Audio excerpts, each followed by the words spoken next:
like that, canceling the barrage. Sonny early. is going to be going cultist, so Sonny, you're going to see him play sideline a little bit more, trying to push walkers and stuff. They're trying to dive him super deep under tower. Oh, with the repulse as well, they use the life swap. I mean, honestly, Listic, I think he's be willing to give his life just to save the cosmetical Mina, given the difference in farm there. Really, with one Rising Ram, is he able to slip away? He's not. But maybe there's more kills to be had. Swap has been used. Arzu with the vitality buff isn't an easy kill, but he is close. Didn't to realize the you enemy had marker. I mean, even Listic falling, as you said, good side pressure here though. It's gonna get matched by Buff and Dwarves on the other side though. Important for them because Abrahams were looking to Sane get has a aggressive bad on ult. these objectives. Has to charge out. Sane just looking to escape. And Mina's already here. Look at the fucking movement from Cosmetical. Mina's just here. The entire squad of Buffenders do turn about to around rinse some looking for the people. fight onto Sonya. Obikim does die. Down, it would be huge. Obikim's already fallen to Sonya. They should trade Tess. No Yep, one to Tess use it on dies. just yet though, and you can see everyone's really scared to enter the shop around him as Zergi's able to get a kill onto Tass. And Dude, let's look at abusing the fuck out of the short respawns right now. So it was He's potentially fuck, he's behind. He's playing Billy. if they can't turn these Run into at them. kills. Run at them perma. Oh, that's really bad. Well played from Listic. Baits the parry. Now Melee getting spam, a melee bunch spam. of light melees. Gets all his Raining bullets down back. damage onto Shark Don't on play it. on the Apollo, who's been fantastic so far, but a little bit of a sloppy movement. Oh, he played it so well. They just All Shark one needs to movement. I think he hold still gets on. him. The dive continues, and surely Shark's dead here. Yeah, good catch from Listic. After a bit of awkward movement, just slips around under I like the the Enchanter's walker. bad came from Listic too. They're setting up Giga camp Spirit here on with the a other side. maxed out wall. I don't know that you can fight into this. Nope. Buffenjar is happy to claim this with Max already wall. having an economy advantage. Drake may be under pressure, but he's got the ultimate. Surely Return to Shadows enough to get him out of there. Yeah, pocket Let me see over what here. Listic has right now. I'm curious. Has he hit the If Zerg had ult here, you can actually think about maybe ulting the pocket after he's briefcase clear wave. He's got 5 deaths. He's And leading. starting to play- Isn't that enough for you, Jason? Isn't that enough? It is. He's in Because first able to pull off place. solo kills against Shark. He's able to take objectives. Oh and my he's catching God, up in nice farm fucking too at 8.9, work there. almost Holy 9k shit. souls. Oh, Drifter. Another one for Obakam. He can't keep getting away with this. He can't keep getting away with It's this. his fourth Yeah, he stack of does. the game, I believe. full on dive Drifter. guarding here, another It's at the stack on point it, where too. That is meaningful gun damage. Dude, this actually And it's going to matters. scale deep into the late game. Now they're trying to gank it around, but you The see he's Hams are got here, a lot huh? of That's tankiness still on that pretty build, and matters, that's bro, like- why lives through the initial burst, now turns Live, around though. for a fight Sonya of his will own. die on the right Holds side. the darkness for the moment, but Zergy opening. Abraham's certainly called into question there. A Saint's parry on gonna die, Abrams, too. now he's in trouble. Even Lash Afflicted does still have sticking Siphon, but around in this he's fight. And Abrams out of gas, almost out of stam. The wall isolates him on the shop. Tries to Really get over the wall top, there, holy can't fuck. quite make it. That was Good like play super from awkward. Luke, bailing out Zergy. And I mean, with Affliction thrown in, for Really Zergy to clean. dominate that team fight so decisively is a statement for sure about Buff Enjoyers and their status in this game. Oh my God, Obakim's Obakim's back for more. Are you just kidding everywhere. me? I mean, this mark The is Suffers mark brutal. again. With the Spirit Nice. Sap as Another well. great Spirit Knocks Sap game. Nostra. Ooh, Especially it's with close, the- and playing with yeah, the Calico Bat's just Drifter, barely like, tracking holy around the fuck. wall well enough. Delete people. Spell Magic even being held by Mina Delete. doesn't even need to respect the disable ability on the other side. And Yam's flying striking in, but I don't think he wants these Recharging hands, rush. man. The trades with Obakam are, I mean, Obakam is doing Gunspike insane first hero here. damage this game with the max mark. Like, actually, we get a hero damage check. Obakam might be really doing God's work in this one. God's blood. I mean, this lead is also exploded So I've into been seeing some people do, 11K, like, 14 recharging minutes in rush. for Buff Enjoyers. Express Like shot you, with I the am curious Yamato to see stuff. I player don't know damage. if they're We can like get that up really here big just to events, see some how much work tournaments, maybe, Obakim's or been they go, like, doing. Also, Mystic Shot and Cosmetical, Express I Shot. think, is going to be relatively high up there with the amount of Curious damage to he's see how able to this do in lane. from together. Well, that's net worth. What about damage? And then maybe, what was At it, least damage Pocket per is net farmed. worth? I know you weren't here last week. We have a couple of like new stat stuff. As you saw, like the live stats we had. Here's the hero damage per 1K souls. So Zergy's Look at this. putting out Look at some the I stats like where- that stat. I like that stat. Just a lot of good Zergy ones. is- Production's been cooking. This is a great way to Yeah, Zergy actually is calculate super damage, by active, the way. super early, which is huge This for is not somebody an who's like argument for Drifter. known He's for super the soul hard efficient with farming. his damage. But I mean, I think Obakam is This is like doing why kinda Lash is crazy really work. strong right now. Yeah, let's see always player active on the damage. map, always in every fight. Let's look at it without the souls. 'Cause I think we're both kind of aligned that he probably should be the highest because he's Really good master for Buff and Dwarves, moving on the Billy. Because Lash is richer and doing more Spirit damage. on Yeah, you're right. And Again, gets Doggo Manly Caster and Lash Curse as Doggo. we're blazing him with these stats. And maybe some more kills to be found. Abraham's Don't still think healthy. Coot's They want gonna to snowball die into here. more. This is one of their Yeah, I think he's first kinda and best chilling, opportunities in bro. the game, but a rebuttal parry, devastating the shocked turrets, Saint though. win for this when he's, like, Doing Giga enough, alone. protecting their mother. I guess he didn't know he was gonna get jumped, but I don't even think he wins the 1v1. As a good turret should. And a mid push, surely not. Crazy move. Listic has a movement buff, so he's deep, but he might still be able to slip away. Yama in the back line. Thinking about maybe getting He has cheeky, some even good holding setup this here, though. earn. Like, look at the turret damage, Finds by a the way. flying strike target. Some stuns come in, a parry. Surely Billy in trouble now, though. Last so Flying strikes raining the down. power of the recharging rush, by the way. No he way just he gets lives. a, No, impossible. he gets like, okay, essentially you get, with how short the recharges are, you essentially get 2 more charges every time you get the recharging rush, because one's going to be ticking the whole time. Should be able to run the earn in on the recharging rush on Yam is actually like really well thought out. Every time I see it, I'm like, this makes a lot of sense. I waited successfully. Affliction is out, and I don't think Mina's even they need to fix the charge between. Not a max. If they're not going to get rid of, like they already took away one charge, but if they're not going to get rid of more, they need to make the timer parry off as well on the Saint. That should not be happening. It was basically 1v3 there off the back of the charge, and does have the reinforcements and escapes with some serious damage being done once again. And Cosmetical, who's going to stop this man? He's at 17,000 souls. No one can 1v1 him. Buff and Drawers are finally getting pushes off on the side here. Of the rake there on the escape, taking a couple of the minions. Cosmetical moving on the Mina. Everything is like, okay, great. Abraham's been able to, fight okay with the rest of Buff and Drawers. But Cosmetical has not been involved in these fights, and he's 6-0-3.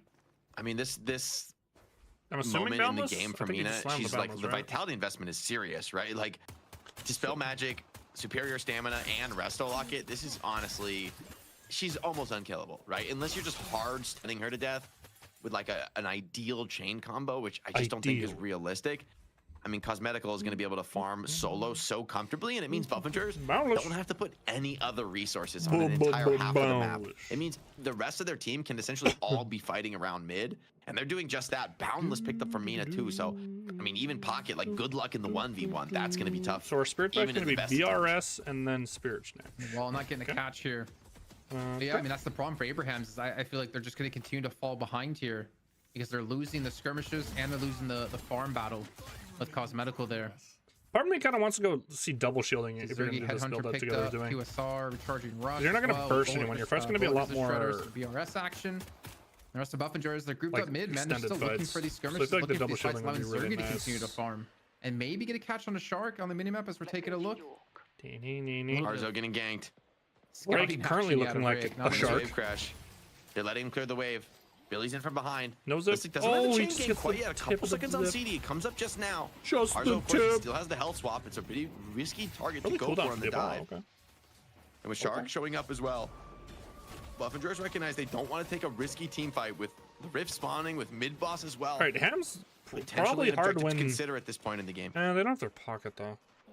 With Sonya not there and Cosmetical looking for the 1v1 against him. I know Affliction's not max, but I feel like you almost need Sonya to have a max Affliction right now to force these fights. They need the Affliction here. Because he can't win the 1v1, he's going to lose that battle, and I think his team will probably lose the battle without the Affliction as they get the ground around the Rift, instead looking for fights somewhere else. As soon as he can. Initially getting caught out on Obicam, going to be coming on through from the side of the Eternal Billy's Knight. not at the drop out. But together just continuing to go aggressive. They're giving up the Rift, man. I'm like, are you sure you want to chase down Listig with the Billy chain, like going to the Walker? I'm a lot less sure about that. They dropped a wave for this. But yeah, like the key objective on the map is. I kind of get their hesitation though. They didn't have their inflict. They need inflict to win fights. Minion push. You should have no issues with that. They kind of got put in a catch-22 there. It feels like it would be a little bit crazy to rip mid boss though. Not into Abrams Yamato. I think that's doing a little too much. Buff and Drawers is smarter than that. They're gonna just keep playing for the kill game. And that's where Abrams need to find the match, and this is where we saw McGinnis so effective today. It's just playing the mid lane, keeping the wave pushed out forever. And the map is just tight if you can't get out on the mid lane, right? Like a lot of these jungle camps, sinners spawning around the mid lane. If you don't have the wave push, it's just super risky to try to take those camps. But by the same time, I feel like you have can the even go luxury warp of just zone farming up by the way. quite I comfortably feel in the like same people position. haven't thought about that yet, but this character is such a chud. Interesting to see too that Zerg is just being left. Casual's just so good this game because you're never going to be able to get out of the inflict. Doing the same, and then there's slash and shit. 4v4 fights and swap. As we're seeing right now, Buff and Drawers without pocket there, and the amount of healing you can do on the McGinnis. It's a giga kind of game. It makes sense for Casual this game, but number two, other games I think you can think about. Warp. I never say the name, and I'm always worried to say the wrong name. It's Holy McGinnis just shut it out. It's like medical specter, something like that. Spectre, something like that. I don't know. I keep wanting to say a different word. Yeah, the heal. Out of McGinnis. McGinnis too. Winning these fights for the most part. All right, Buff and Drawers are just flashpoint here around the turn. Every swap comes in, catch on to Billy, but Billy's quite tanky. Every objective right now. Maybe actually just looking to get into this fight. Paradox, how dare you come contest my objective? Taz beaten down. Maybe more to be found. Billy still holding the chain gang. Now rips it in. See what he's able to catch both players together, but where's the follow? Death Slam is good onto two players. Shark and Arzo found. Listic eventually does go down. Mina's nowhere to be found in this fight. She's a long way from the engagement. But Pocket by the same Sonya token doesn't want not a hard looking for commit. inflict here and Again, just hard from focusing on the is urns just is doing probably enough not it though. to clear out this front line. Mina has teleported in. Because now everyone's gonna have to But dip, now and if they get more Abrams kills, they needs can to just beat a rip hasty retreat, mid. but I believe there's still players committed. They Guys, should just go for more has kills. swap. Yeah, She guys, is in if they deep. kill a ball, they can Can't rip even mid. get value off They the might even swap. just rip mid Cosmetical anyways. finds that one without They have so even much helping shred the here with the Nostra. yeah, they're just gonna rip them in. Vold Peanut. Oh, look Throws at all the 100 shred that this guy's on just the pile stacking here, which shred. it looks to be going straight to the bank account of Buff Drawers the way this game is playing. Debuff King Drifter. Man, such a great job here by Buff Enjoyers. Rotation, maybe a little bit late, but it's going to net them a mid boss here. No shot transformation, no big ultimates. The Pocket will get here in time to get an inflict off, I to keep think. players away. Well, the urn has been dunked by Sonya, and Sonya's going to join the fight. He does have Affliction here, but will Affliction be enough? Has it been maxed out in time? And it looks like he's not Actually going to waits throw on it the in. inflict. Finally, Affliction comes on through, catching out every single player. Wombo, The Eternal is on top wombo, of this as but leaves well. another. A good chance for Abrahams to win this Didn't fight. get but any the of health them. bars are just not dropping from Buff Enjoyers. They get every single crystal. Game's not gonna die either. Oh, for a 6-man affliction, it's a dream for the stat screen, but not so for the victory. Not Buffingers so. don't even lose a single player. And it just shows the wisdom of committing to a mid boss at this moment. And oh, Sonya, Game's he's over. dead as well. Game's Drake over. reads his intent to try and clear a wave on the side lane. Getting a late kill on the Pocket adds insult to injury here. Another walker to be found. Arzo Also, commits for a walker of his own. Is gonna find it. It's gonna open up an important slot. And guys, I mean, she does still have swap if she even wants to go for it here, but maybe wisely saves it for another day, given the rejuves, given but the walkers can get traded the insta on the left side here. impossibility of actually turning around that team fight. And now Rams need to do Buffingers really have carte carefully, by the way. blanche. Tess is Clear the really, map really careful. at will. Swap comes in, nice catch, gonna limit the mobility here. For There's Zergy, their who also gets walker. pinned into Gotta the be wall. careful, Buff is guys. You really might just get good, fucking but turned the on here, movement by is the better way. from Look at Lash. Calco Vitality playing. buff really working out as Rank now gets into the mix. Shark goes down, and the Bro, front they're line just changing getting bowled game's over. over. Buff They're actually Enjoy just changing running thing now. through the opposition. I mean, getting in the mix is cosmetical as I They send it on his left side and it loses their right walker because they unkilled overcommitted. in this game at 27,000 souls. He's been finally unleashed while Hoot's doing the same here on this walker. The final of the game going to be committed on for Hoot. Oh, I got sprayed. Oh, he gets parried going for the heavy melee there, but the Reju Crystal going to be consumed. Potentially still might get the kill. Come on, He's committing for it, but I think he's gonna fall on. before he has a chance. Oh, he gets it the last Nice melee. melee. And a counter spell. He's buying time for reinforcements to get here. Cosmeticals join the fight. He's Oh, he's he's living not a long going to go time down here. easy. They're here now, Lives though. long enough. There should be players here. You can't just freely No back inflict, out of no this fight nothing. anymore. Still 2 regions available. Saint is down. Maybe more to be found together. Shadow Transformation is out, but I don't know that the resists are enough in a game like this. Arzo also drops around him a chain gang, catches Sonya Sniper, goes down as well. Another beautiful rake from Cosmetical, who just keeps Rake. healing up through these fights. Together Oh, is we got here. parried. But oh, what a parry from Listic. No way. Oh, That's wait, got to stay Jose. put together. A 12 streak for Cosmetical. Rinsing them. Check The with kills stats. this game are going to be even worse You'll than see why last that game. parry hit. That's true. He's leading in the death count. Sharks Almost just certainly. can't No, lose no, no. that. Still to go. You got to show me here, production. You got to show me exactly how many Tess deaths is he dead has. now. If I'm not mistaken, he was on 7. Oh, he's on 7 deaths.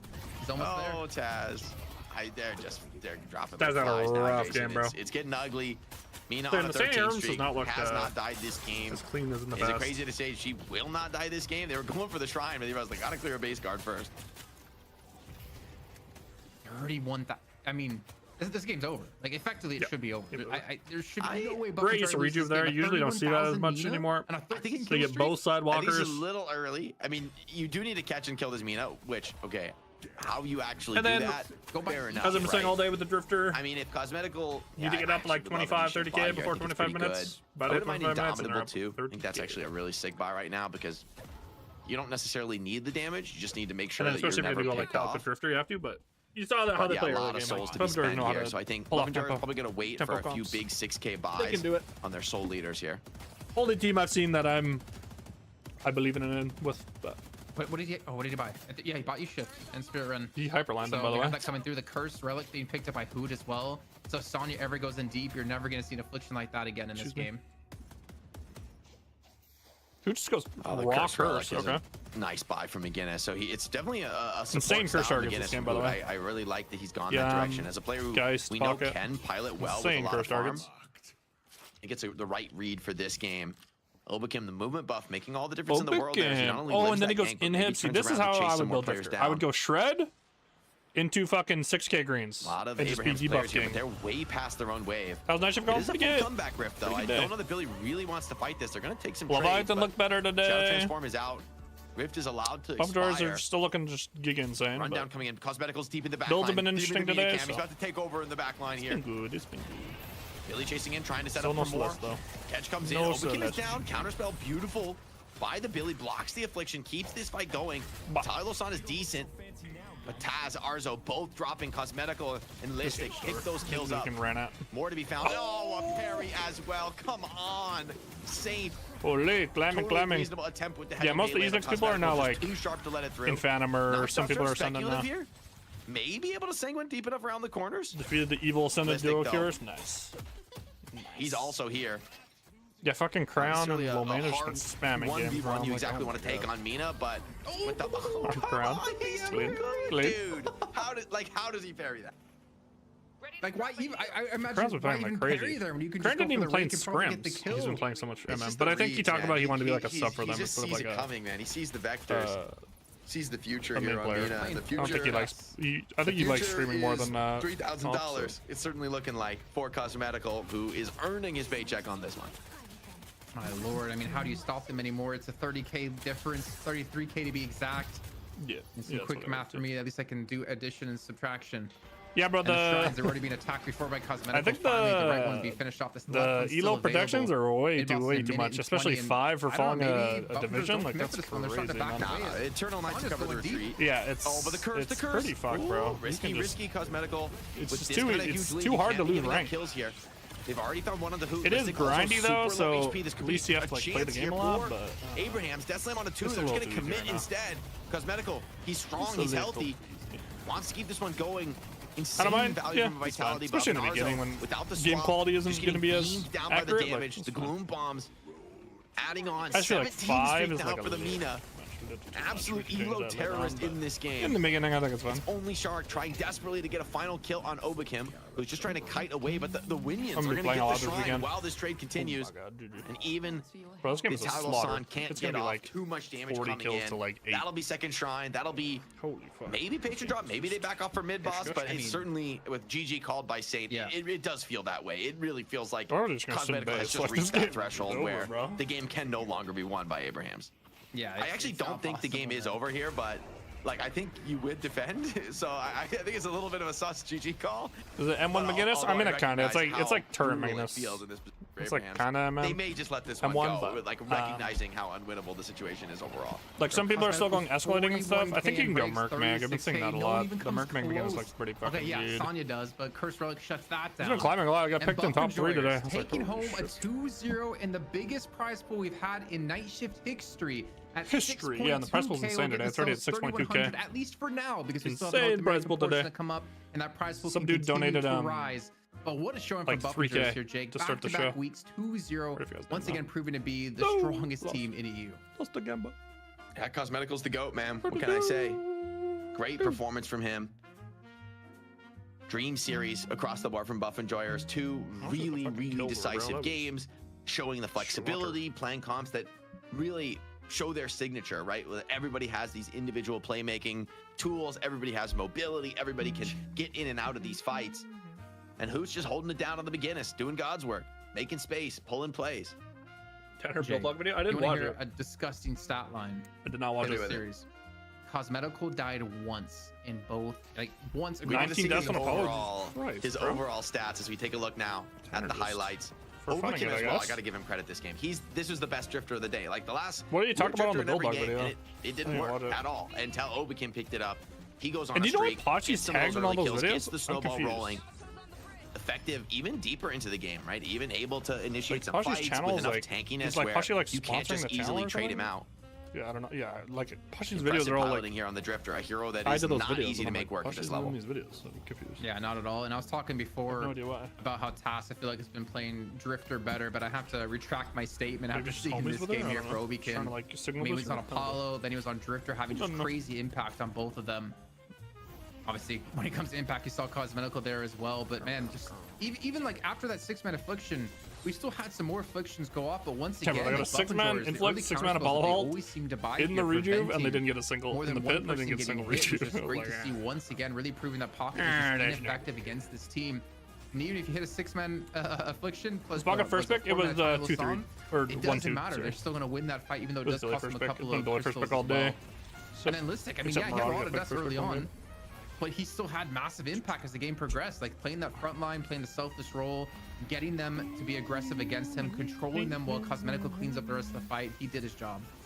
Yeah, I mean, this affliction was beautiful. 6-man and then a 4-man Apollo ult, and they just knew their own strength in the pit. On the McGinnis heal, with the turrets down, just contesting the rejuve's too difficult to actually blast it. Probably the weakest. One thing to hit the skill. I think when you pair it with stuff, it feels way better. Like come out with the like in the Leviathan game, they went like they got Billy Pocket on 1-2, and then it's like victorious team fights. A lot of those on the footage here for Cosmetical. Some insane parries from him this game in particular. Just a masterclass in individual skill.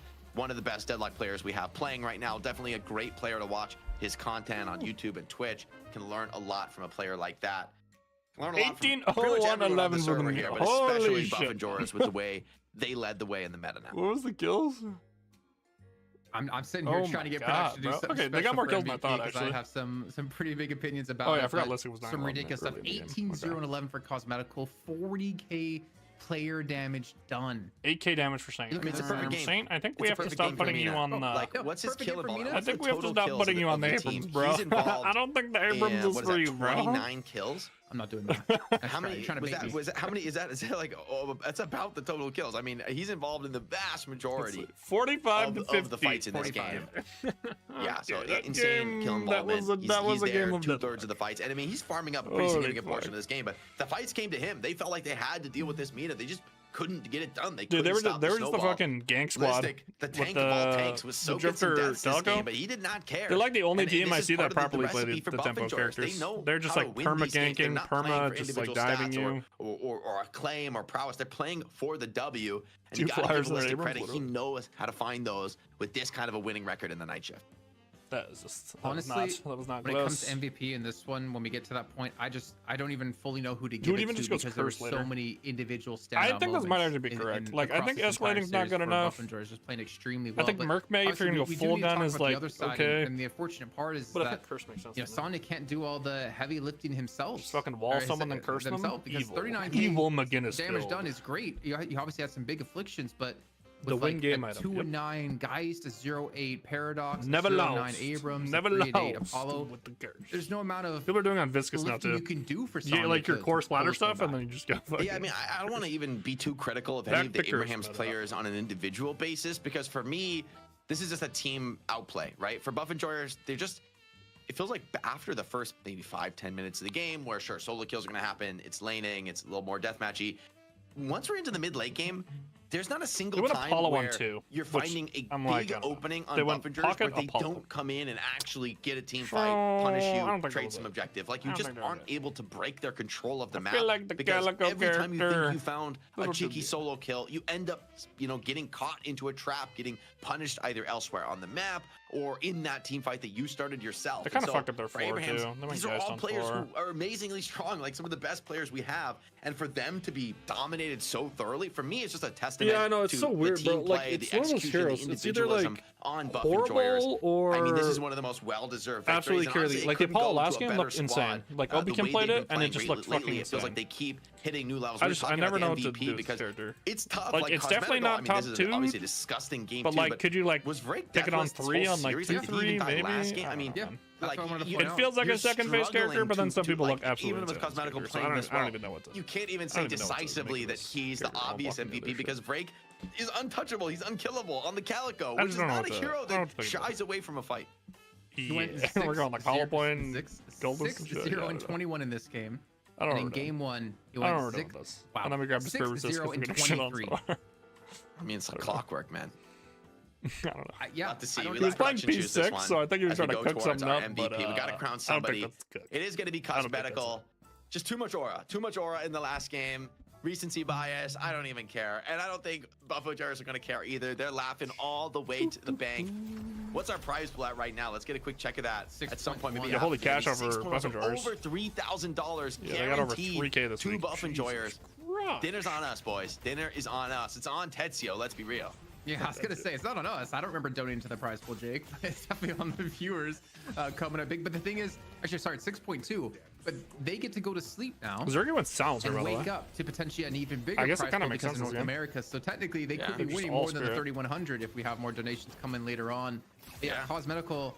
Obviously having a great game. And this is like in this game, I feel like he took that full control. He won that left lane. This is what you do. It was like 3-0 or like you go shred, just in the lane. grab your whatever 3.2k green, and then just start stacking greens. Go inhib. He could have gone fucking witchmail this game. This is the way.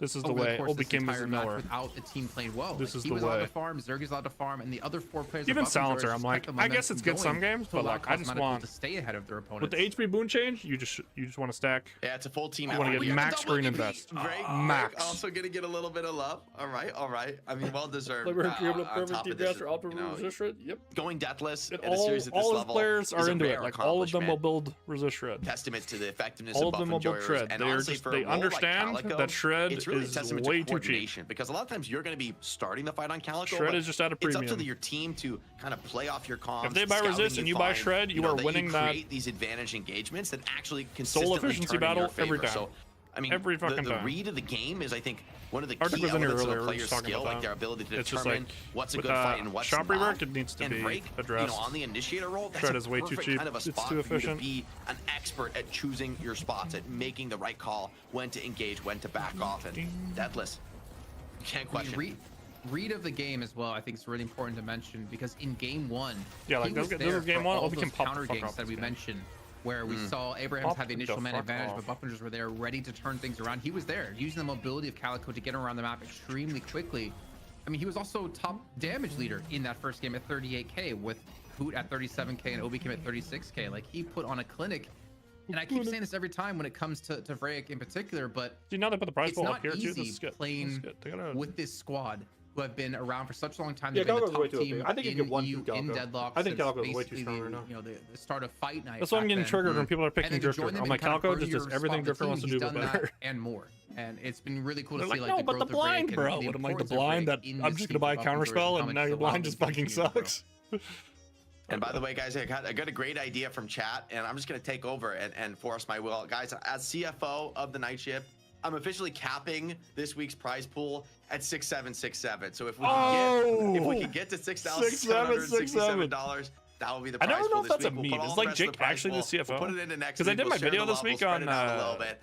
But Fight Night, 6,767. And I think they had someone doing finances on the back end that they were like, we're done over the course of North America. I think that's why they went from Fight Night to Night. So we'll see. Because all the Fight Night stuff still exists. I mean, like we've the YouTube already channels and done stuff. amazing to be able to. So I think it's not owned by them. But of course, I think it's owned by someone else. The night shift. There's still a whole. I think it was someone who was getting the sponsors for them. Because like Fight Night was sponsored by Intel and MSI and stuff. Esports taking on Popper's pupils and the rebuild. They always call Jake CFO, but I think he's like actually CFO now. I think they like have a new company with Night Shift. But like I didn't do the research to figure it out. But also, I don't think it's like out there anywhere.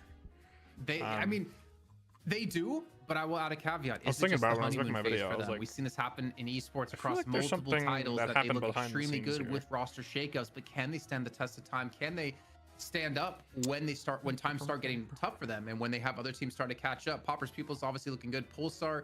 It's good to see Hydration come back into the mix here, but every time I do those videos too, I always forget that like Hoot used to play for Abrahams, and ever since Hoot went back to Buffingers, he just owned Abrahams, bro. He literally just owned them. They just can't fucking beat Hoot. This guy has a vengeance in his heart, and he's not gonna let them fucking win. I can't wait to see what's gonna happen with the rest of the show. Like always, before we can get there, we do have to head to a break to get things ready for North America. You're not going to miss it, and I'm hoping we hit that 6,767 prize pool. 6,767. Let's fucking go. So, can a spirit build scale capacitor? Let's benchmark the capacitor from Chudzu Premium against the capacitor famously featured in Hidocker's Gun Ivy. Oh, Hidocker. Hidocker's build is how we compare ourselves to gun builds for most of this video. Only because Hidocker's build is on the more damage-heavy side of popular Gun Ivy builds, with items like burst fire, fucking love Cyrus video. He was on vacation for a bit. We weren't in Cyrus videos. I love Cyrus videos. Bullets and Swift Striker. Love Cyrus so at 24.6k souls, when both builds are getting their second tier 4 item, our capacitor is doing 175 Oh my god, DPS, he followed me up here. Hidocker's is doing 152 I need to run from the DPS, stats. which is a small enough difference that it could be because of some bullshit that I don't want to talk about. The point is that we reach about the same ballpark, but a gun build gets there by building more fire rate, and we get there by building more spirit power. So if we know we can scale the item, why wouldn't we start with this well-attested early game that we know works? It's not that miserable to play. Saving up for Tesla bullets in lane kind of sucks, but it beats the hell out of rushing Decay or Trophy Collector. True. Especially if you keep your lane partner updated on how close you are to finishing Tesla bullets. I'm 1k off Tesla bullets. Once I have it, we don't have to respect them ever again. Ever. Not even. I promise you. I'm gonna take care of you. You're too pretty to work. You're my princess. Monarch. Sure.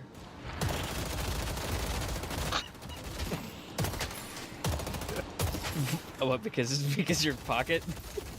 Yeah. Being communicative about how long it's going to take you to get this item that you're saving up for means that they'll know not to commit to fights while you're still weak. If your lane is really brutal, you can buy Resto Shot. Other than that, there's not really much you can do about it. From showing this build to people, I've identified 3 major eyebrow raisers. These are what I get the most questions about, so I'm going to talk about these 3 things. Starting with Spirit Lifesteal. The core rationale behind building this item is that it builds into Spiritual Overflow. I don't hate these stats, and you're going to be lifestealing off I of hate your these stats. This fucking item sucks. Look at these stats. Look at these fucking dog stats. It's better than it used to be, bro, but the shit still sucks. This item is that it builds into Spiritual Overflow. I don't hate these stats. These stats fucking suck. This item sucks. It's all like useless stats. It's like 30% lifesteal, doesn't really do anything. Plus X Spirit Fire is like fine, and then 90 health like good, I guess. It's just like these stats together just suck. Like Naruto good Ivies in my team be throwing. Yeah, a lot of people try to still build weapon damage on it, and it's just fucking bad. Yeah, it's a throw tempo item. Yeah, it is. Like all these items together just fucking suck, bro. Like they just don't. It's like individually they're all like except for Spirit. Like 30% lifesteal fucking sucks, but like these are like but all together this is not a good 1600 item. Stats, and you're going to be lifestealing off of your capacitor and your thorns and later your Merc Mag, but mainly. But yeah, like this one, like it'll get value like here. And it's like it's just I don't know, if you play against good players, they're just gonna fight. As soon as they see this item, they're just gonna permaduel you. It lets you get your green spike in a way that won't delay your Spiritual Overflow. I don't think this is a build where you can just farm and scale forever. I think you do have to be active in the mid game. So I think it's really useful to have a green spike option that we can get early that's not going to delay our power spikes later. If you don't like the way I build, fuck, you could replace it with any 1600. Damn, call me out, bro. Called me fucking out. He's just like, shut up, bro. Okay, my bad, Cyrus. Overflow, my beloved broken arm. Yeah, Overflow is so broken. I can't believe they buffed it, bro. That item is just like, I don't know why that item got buffed. It's just so fucking good. Soul green item and probably be fine. Enchanters is probably good. Yeah, like that's what I like. Just go Enchanters at this point. Like if you're gonna build it for the spike, just go Enchanters, because Enchanters you'll have more value later in the game too. Any of the I don't really like building burials on Ivy. I think it's like okay. It's good if you're gonna get silenced a lot, but I don't know. Most of the time you just stone for them and you're fine. Your items, you can get 1 tier 2 green and 1 tier 3 green to save us. Yeah, like this. Okay, he's at least explaining like, hey, if you fucking hate Spirit Lifesteal, just like do this. Lot. You can also kind of not worry about the green spike so much. Sometimes I'll do that if I'm really ahead and just trying to snowball. I almost died to this Wraith because of that habit. It's probably irresponsible to give that advice. I'm just like leaving a Looney Tunes outline of her for a second. And then she tries to card out, but she's in my stone form, so she dies. You can't count on stuff like that. Fleetfoot is the best item I've found to solve ammo problems in this build without fucking up what Mercurial Magnum does. We are maxing tether first, so we don't get. Now this is an item. Now this is an item. This is a fucking item, bro. I love Fleetfoot. I fucking love Fleetfoot. It's just so much better than Enduring Speed now. Because of this. Oh my god. You get slow resist too? Oh my god. The only bad thing is it's an active item. This item's fucking amazing. Get any value out of the passive, but the active and the slide distance are both really useful on a build where you're specifically trying not to reload.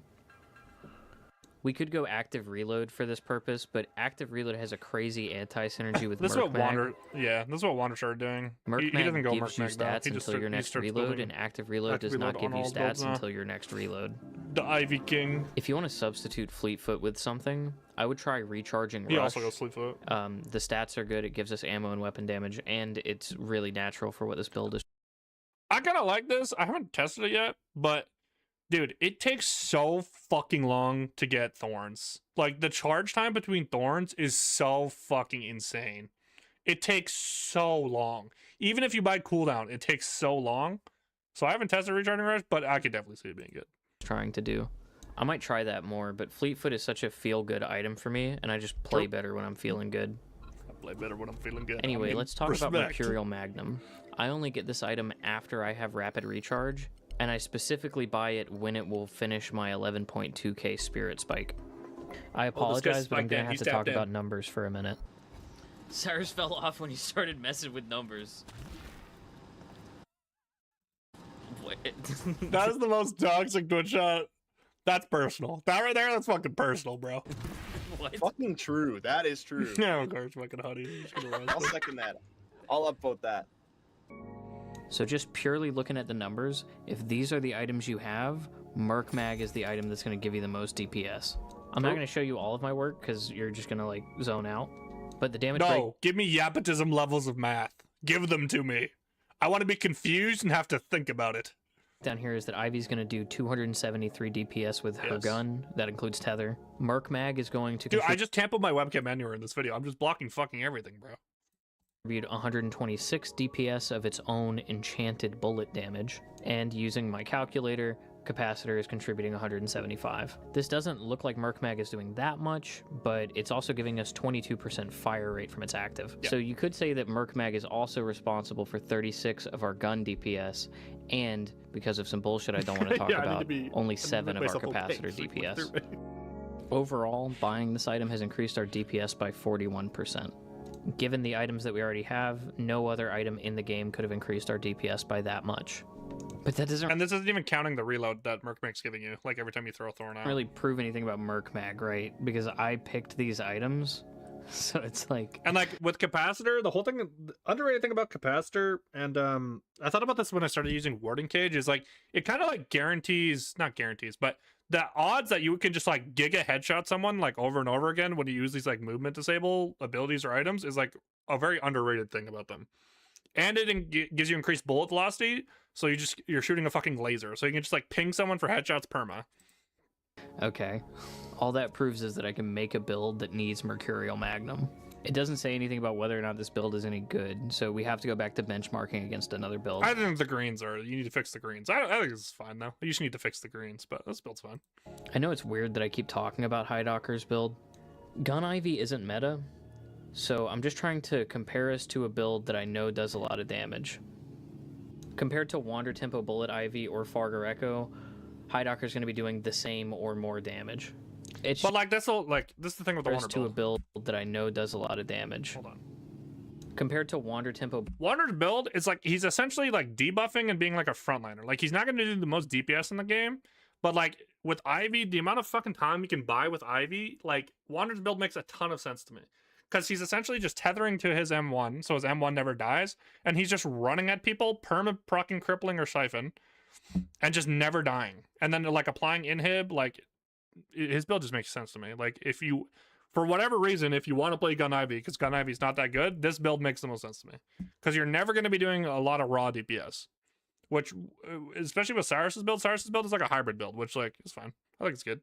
Bullet Ivy or Fargar Echo. Outside of the greens, I think it's fine. Hidocker's going to be doing the same or more damage. And then yeah, like Giga late game, like you go Transcendent cooldown, you're just perma-procking your siphon bullets. Because you're shooting a fucking laser beam with the capacitor. So you're just perma-procking siphon, you just never die. You're essentially like playing frontline, but with a gun. It's like really interesting. It's just a ballpark point of reference. Because resets just suck. So assuming that Hidocker is shooting at somebody I think with it's like a about fine 3,000 health, you can see that he's doing about 72 more DPS than us. You can see Siphon isn't doing a lot here. Let's swap it out for Glass Cannon and get this crazy number. Okay, and I think this is a good upper bound for like if Hidocker. But this is like you're in fucking this is like emissary Gun Ivy build. Look at all my damage, and then you just get fucking hit by one GTRO and die. For a maniac, how much but damage I understand the example. Also, it just works out that Hidocker's build has Shred by this point, which I'm not accounting for. We get Mystic Vuln next and Crippling later. I'm not factoring Shred into the damage, but I am just mentioning it here so that you can keep that in mind. It's hard to think about Shred in a build that does split damage. Show me the Shred. Maybe this is a Spirit Shredder angle. Maybe we could get our weakening headshot earlier. I don't know. Anyway, you could go weakening headshot. Like it's the fleet spot, right? Like I feel like the fleet spot is like giga opinion. Like some people love fleet, some people like weakening. I think recharging rush, there's an argument for it. Like like this is the slot that's like preference, honestly. Wait, let's do a side-by-side comparison of Chudzu Premium, Hidocker's Gun Ivy, and Hidocker's Gun Ivy if Hidocker were a maniac. We're getting mogged. We're doing between 11 and 31% less damage than what an equivalent gun build would be doing. And I've proven it myself from the horse's own mouth. Hoist by my own petard. Okay. My only hope is that I might incur some benefit from having investment bonuses that look like this instead of this. What the Thorns doing? The answer is that our Thorns do 182 DPS while these Thorns do 52 DPS. Yeah, and yes, this is assuming that all again, three builds... this is a hybrid build, right? Like you're going to get more value about everything else in the kit doing this versus like a raw gun build. Put points into Thorns and everything like that. Our Thorns are looking kind of nice. Our Thorns are nice. Our Thorns are nice to the extent that if we hit somebody with Capacitor active and put Thorns under them, the damage will add up to be competitive with the other gun builds. Like he's not even going for headshots here. Imagine this, right? Okay, what's this whole scenario? Nice. Our Thorns are nice. Our Thorns are nice to the extent that if we hit somebody with Capacitor active... So imagine he has weakening headshot instead of fleet. Thorns Capacitor this guy, and it's just pegging headshots over and over and over and over and over again. And then he gets put in place with the Thorns after. Like you could just perma get headshots here if you really wanted to. With the other gun builds, we've moved. That's where like weakening might be better than fleet for like just raw damage numbers. Power out of our gun, but now we're enabling ourselves to do things that only an IV could do. We can lean more into the way that IV can reward a good read or punish people for chasing or things like that. I accidentally left like 10 seconds of just black screen here. I found it funny, so I'm just going to leave it in. Nice. In a few seconds, I'm going to say same goes for, and you're not even going to remember what point I was making. Same goes for all of our abilities. If we aren't attached to somebody, we're taking a bigger hit in DPS because we would be getting 40% fire rate otherwise. Yep. At the same time, when we are attached to somebody, they're getting 40% fire rate from us. There's a boon order, isn't this build? The way that we come out ahead of gun builds is by doing more... He's like doing the classic 2 into statue, which makes sense, and then Tether Max? And then Thorn Max, sorry? IV type for what stuff. He's building makes sense. On the other hand, the more we run around just shooting people, you probably the more put we'll fall behind what a gun IV build would have accomplished. To win, we have to play IV. We have to be one. At this point in the life of a gun build, they tend to go through a kind of crisis and question their whole purpose for existing. Yep. You'll see them pivot to support items, counter items, utility items, or survivability options. This is because there aren't really a lot of reasonable ways for an IV to get damage past this point. Yep. Chudzu Premium, on the other hand, still has a lot of ways to offer us more damage on this gun. This is what I like about the build. We could get another gun tier 4 to capitalize on all the fire rate that we've built by getting more weapon damage. We could also build more fire rate. We haven't really invested very deep into that yet. We could get more spirit power. And then just go spiritual overflow gives me all fucking 3. So fucking base. Would also give us fire rate Giga from our base. tether. Or there's other stats that this build wouldn't mind having, like duration or a little bit more spirit lifesteal. Huh, what if an item has all these? Another thing we could do is finish the item that we're already almost done building that does all of these things at the same time. Slam it. Oh yeah. Oh baby. Oh yeah. Chills. Actual fucking chills. If you don't know what spiritual overflow does, it causes your bullets to build up a bunch of bonus stats. The only problem with this item is that fully charging it up takes a really long time if you slow the footage down. But luckily in-game it only takes about 1/3 of a second. The Spirit Power bonus applies retroactively to any thorns that you've already put on the ground and to your Merc Mag if it's already active. We get Mystic Vuln and Improved Spirit, and then we finish this item, by which point we've increased our DPS just from our gun by about 40%, and we've tacked another 47 damage onto our thorns for good measure. I've been comparing this to gun builds a lot because it's easy to just get a by-the-numbers comparison. What's harder is comparing this to a pure spirit build. Yeah, I was gonna say. Naturally, the early game is a little bit easier. We have more carry potential, we have more self-sufficient damage, but we lose a lot of the utility that a spirit build would have. Our abilities are harder to land because we don't have easy confirms like Arctic Blast or Vortex Web. We also can't just do things like put a decay on a Moa and Krill and then just walk away doing nothing, and then he gets spirit burned for half. Boom! That's my fucking grind set right there, baby.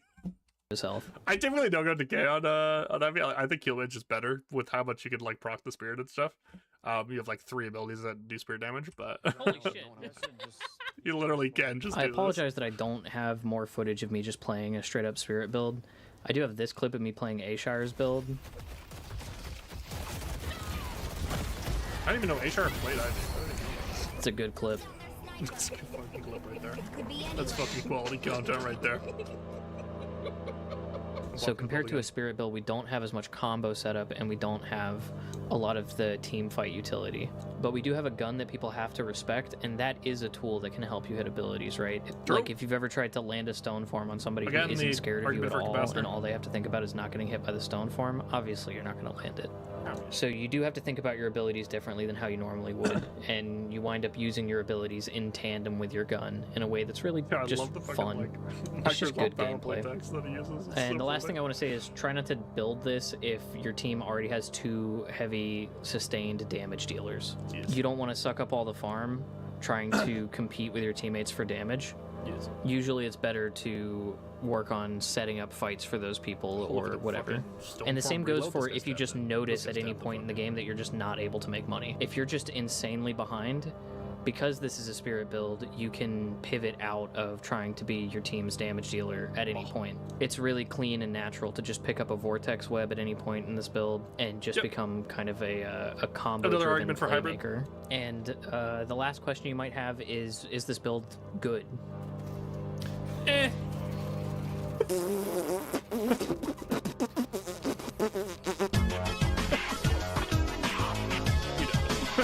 It's like it's like a fine build. It's like fine. That's funny. Oh, I love Cyrus. Love me a Cyrus video. Glad he's back. Glad he's back. No names like Hydration and Scout. Scout, of course, primarily creeps for the longest win streak of all time. Hydration needs no introduction. I mean, Hydration was the team and Deadlock for the longest period of time. You add some veterans like Aiden on there and Connor, and also, I mean, a player that we've become more and more familiar with than Snakes, who was subbing for Baylor Creeps recently. Monsters look a little different. I feel like been on some of these top teams and small doses really over time. Connor's so Darman's really clean. Not much of this roster is actually a surprise.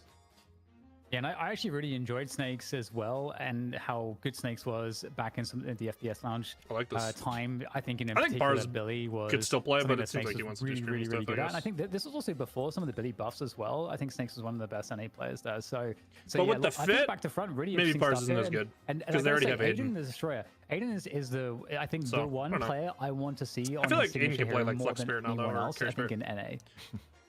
Yeah, it's kind of interesting. I mean, we've seen Vindicta get picked up the money's a little so bit small, in EU, it's like, but it's more of a there's just such a later in the draft like tempo. And Aiden himself, I'd have there's to go just look so at. I don't little think money in the Aiden's scene been right able now. to Like, if you play have big streams, just Vindicta at the night shift level at the very least in a very long time. Like Aiden's been kind of they don't shunted need onto the other heroes, but it would be a really cool throwback to see Aiden play the Vin today. But we got to talk about the opposition, of course, Popper's Pupils, the team formerly known as FPS Lounge, formerly known as the Floormen. One thing, even though the roster names continue to change, so apparently FPS Lounge is still trying to pretend like they weren't scamming people. And you take a look at players. I've been looking at their Twitter and stuff. You still can't get away about talking about both Zeno they did like a and goodbye for players thing that, with Lowman and Leffa to more often than not to carry the team. So I don't know what the fuck's going on with that, bro. Again, just you're talking about FPS Lounge and so on. That's when I got to see and respect Lowmain the most, because at first I wasn't. Yeah, like I don't know what's going on. Like they're just like they put out a statement being like, no, we don't do that, and now they're trying to pretend like to do, and he'll show you some really insane no stuff. one is very like smart in the talking game. about them. It's really weird. I became a massive Lowmain fan. And then Pierre's still doing coaching with them. So super excited to see. So Pierre isn't coaching his team anymore, by the way. Roster should, in theory, because I think that was part of the agreement of letting go of Lowman and Leffa. Is like, nope, Pierre's staying with us to do coaching stuff. Maybe Pierre's interested in doing coaching. What's funny is, so we got extra data that have been sorted by production in terms of who's been playing what the win rate is, and the eye test checks out for Lowmain, where the one thing against Popper's Pupils I think you do not do in the draft is give them Billy under any circumstances, because the huge outlier in the win rates across all the heroes is that low main is like, understand what they're like. We're limited what we can say publicly. It's like what hasn't been said publicly. Gets Billy, they simply win. If you get low main on the other heroes, yeah, like I think if I had to guess, I would say Pure probably got signed higher chance of winning to not just coach the team, but in his agreement there was probably he had to do a certain amount of classes for FPSL. You get Billy, or like who is a certain amount of coaching blocks for FPSL. That's one thing. You get Yamato, who's a little bit later in the draft, I do think Pierce kind of just less sought over power wise. You put the best player ever on her, and the result's still going to be less. So interesting look at the data. But Dan, I think we've stalled for enough time. We might be ready for a Mo 1v1 into the draft. What we can say is that we're addressing these matters directly with the people involved. I'm getting tired of the moles. Can't we throw some other animals? The narrative being pushed right now does not reflect the full. Mix it up. No, and in fact, the fact that you have suggested this means that those who support Mo and Krill, they have found where you live. They are already on route. Like you actually cannot do this to the Mo and Krill community, Dan. Like, how dare you? Have we had any letters yet from any versus animal activists or anything like that? Popo. I'm going to go ahead and say Popo is poppers. I'm going to go ahead and say. Well, we did get a letter from someone, like, no joke, an email about someone complaining that we were being too mean to Rem when exclaiming, he got blown up or stomped into the curb or beat his ass, Scout, beat his ass. Oh, we buried him again. It's like, no. Oh, we got buried. Just die. Wait, this is the most intense one girl of whatever. Pretty entertaining, and man, this one's coming down to. I'm locked the fuck in right now. Hold on. Oh, don't take refuge in the corner. GG. That was actually close. Nothing good comes from being stuck in the corner. I got sent to the corner. Pulsar choose to go first pick. This seems like Lightbringer has inspired everyone to do this now. Things happen. I think people are starting to learn to do ban like an A tier, B tier if you're Archmother though, so you can get 2 OP picks. The first grade teacher that did do that. Yeah, there's a charity thing later on where we had fake cops sent to her house. It was like this thing it was like a military-based thing where basically for charity you can have anyone on base like sent to a fake prison, and they recorded it. And it was a whole thing. But I remember going and saying, "Can we send the teacher there?" And then she called me out. She's like, "I can they banned something like Holiday or pros." Oh, they banned Dynamo. Okay, this is the pro. This is the pro strat now. You do a throwaway ban, so you get 2 OP picks. Okay. Poppers people are tapped in. They're tapped the fuck at some point. I mean, we will not have the fake prison of the doorman ults, the Baroness hotels. Are not going to be possible here. So you're talking about the Billy contest. Literal chills. Like they know what the fuck is up. A grab for Pulsar. They go McGinnis. Okay, all right. Okay, so I think the best 1-2 combo. It must have been quite some time. In my opinion, is Billy Pocket, but they might just go like Pocket Doorman. Some people first pick or sorry, not Pocket Doorman. A Mirage. Billy. Considering NA last week. I think just pairing the 2 picks together is what matters the most. Tempo comp, but I think Billy Mirage is fine. McGinnis, but. Okay, we have now entered it's just Billy guarantees big influx, which I think is people are starting to do the problem with Pocket is you don't get guaranteed influx if you don't have setup. Where again, I think Billy is like a more threatening pick because of low main's track record. And then also low main on Billy is just fucking scary. I mean, look, McGinnis may be worth it, but you've just given up. They have multiple Mirage players for the cost of this, and yeah, questionable. Giving it up for the pleasure of getting McGinnis. First pick. I guess we'll see. We'll see what the method. McGinnis is good. It should climb and pro. It should not be a first pick. So they get Pocket now though. Some Gigabrain stuff that we don't understand, and we're going to see in the game here. I mean, they get Pocket. Pocket's still pretty high tier pick, although I feel like still a bit more counterable in the late game. Yeah, I mean, of the top 4 in terms of priority, Pocket has probably been the lowest prio of Billy, Mirage, Doorman, Pocket. But the other hero that's Dynamo, been rising, this is the Techno deck. You just do a throwaway ban, so you get 2 OP picks. I think people just value lockdown, especially if you're expecting things like a Calico to be picked, which is actually still pretty likely to be the 3rd pick at Popper's Pupils here, is that you get the extra lockdown from Mo, also has a little bit better economy nowadays. But Dynamo, Ivy comes like when they banned Holiday before, I was like, okay, this makes cross-section this draft to a draft from 1 week ago in NA. Ivy, okay. Already gone pretty wildly off script. I like Ivy into Mo. I think it's a really good pick. You can just insta-cancel Mo. There's so many picks that come to my mind that I would want to see. I wouldn't mind Viscous here either. One of those. I think Apollo's been just trading upwards a lot as well. First season what my team is doing and Free Quest is broken? Yeah. I mean, it makes sense in Viscous. I think it's good. Viscous is always an interesting one because Viscous is Viscous. There's not really anyone else that kind of does some of the stuff that Viscous does. Personally, would have liked Pocket here more, but Mirage is really good. Always interesting. Mirage is not a bad pick at all. And they banned Viscous, okay. As Popper's Pupils do. But there's the Infernus. Oh yeah, Infernus. Who was top 2 So Geist drops out of top 3 or top 3 picks. All right, cool. Yeah, Infernus drops out top 3, and it was never really picking Infernus top 3 though. It also was falling on top 3 in EU. Yeah, Infernus not going down, but still, I look at outliers here that haven't been. What are we doing on 4? What are we doing on 4? In terms of pressure, Calico was the probably best hero remaining. The board where the teams that have had the most success recently have been teams that have focused more on the early mid game. You talk with people like Lightbringer, and generally speaking, the vibe of the current patch is that it's more of a laning and tempo meta rather than. I'm never gonna see Rem at the Mo again. All in on the they don't late have game, that much frontline now. They do get the Apollo. Even talking to people like Goober, you kind of get the opinion of like, yeah, I mean, this is like strong, but it's still a lot of pressure on the team that's going more tempo heavy because one big mistake and suddenly it's I don't like, think Dude likes playing it that much anymore though. Because I think Dude it's good to, is not building it's it really properly. I like this meta. He put out a YouTube video where he was finally like, how heavily it is. He's like, I solved Celeste with the Radiant Regen. I'm like, bro, I've been seeing someone do this for about 4 months. So one frontliner. I don't know if you're just queuing into someone who's doing this against you, but what the interpretation is for. That shit was pretty funny to me.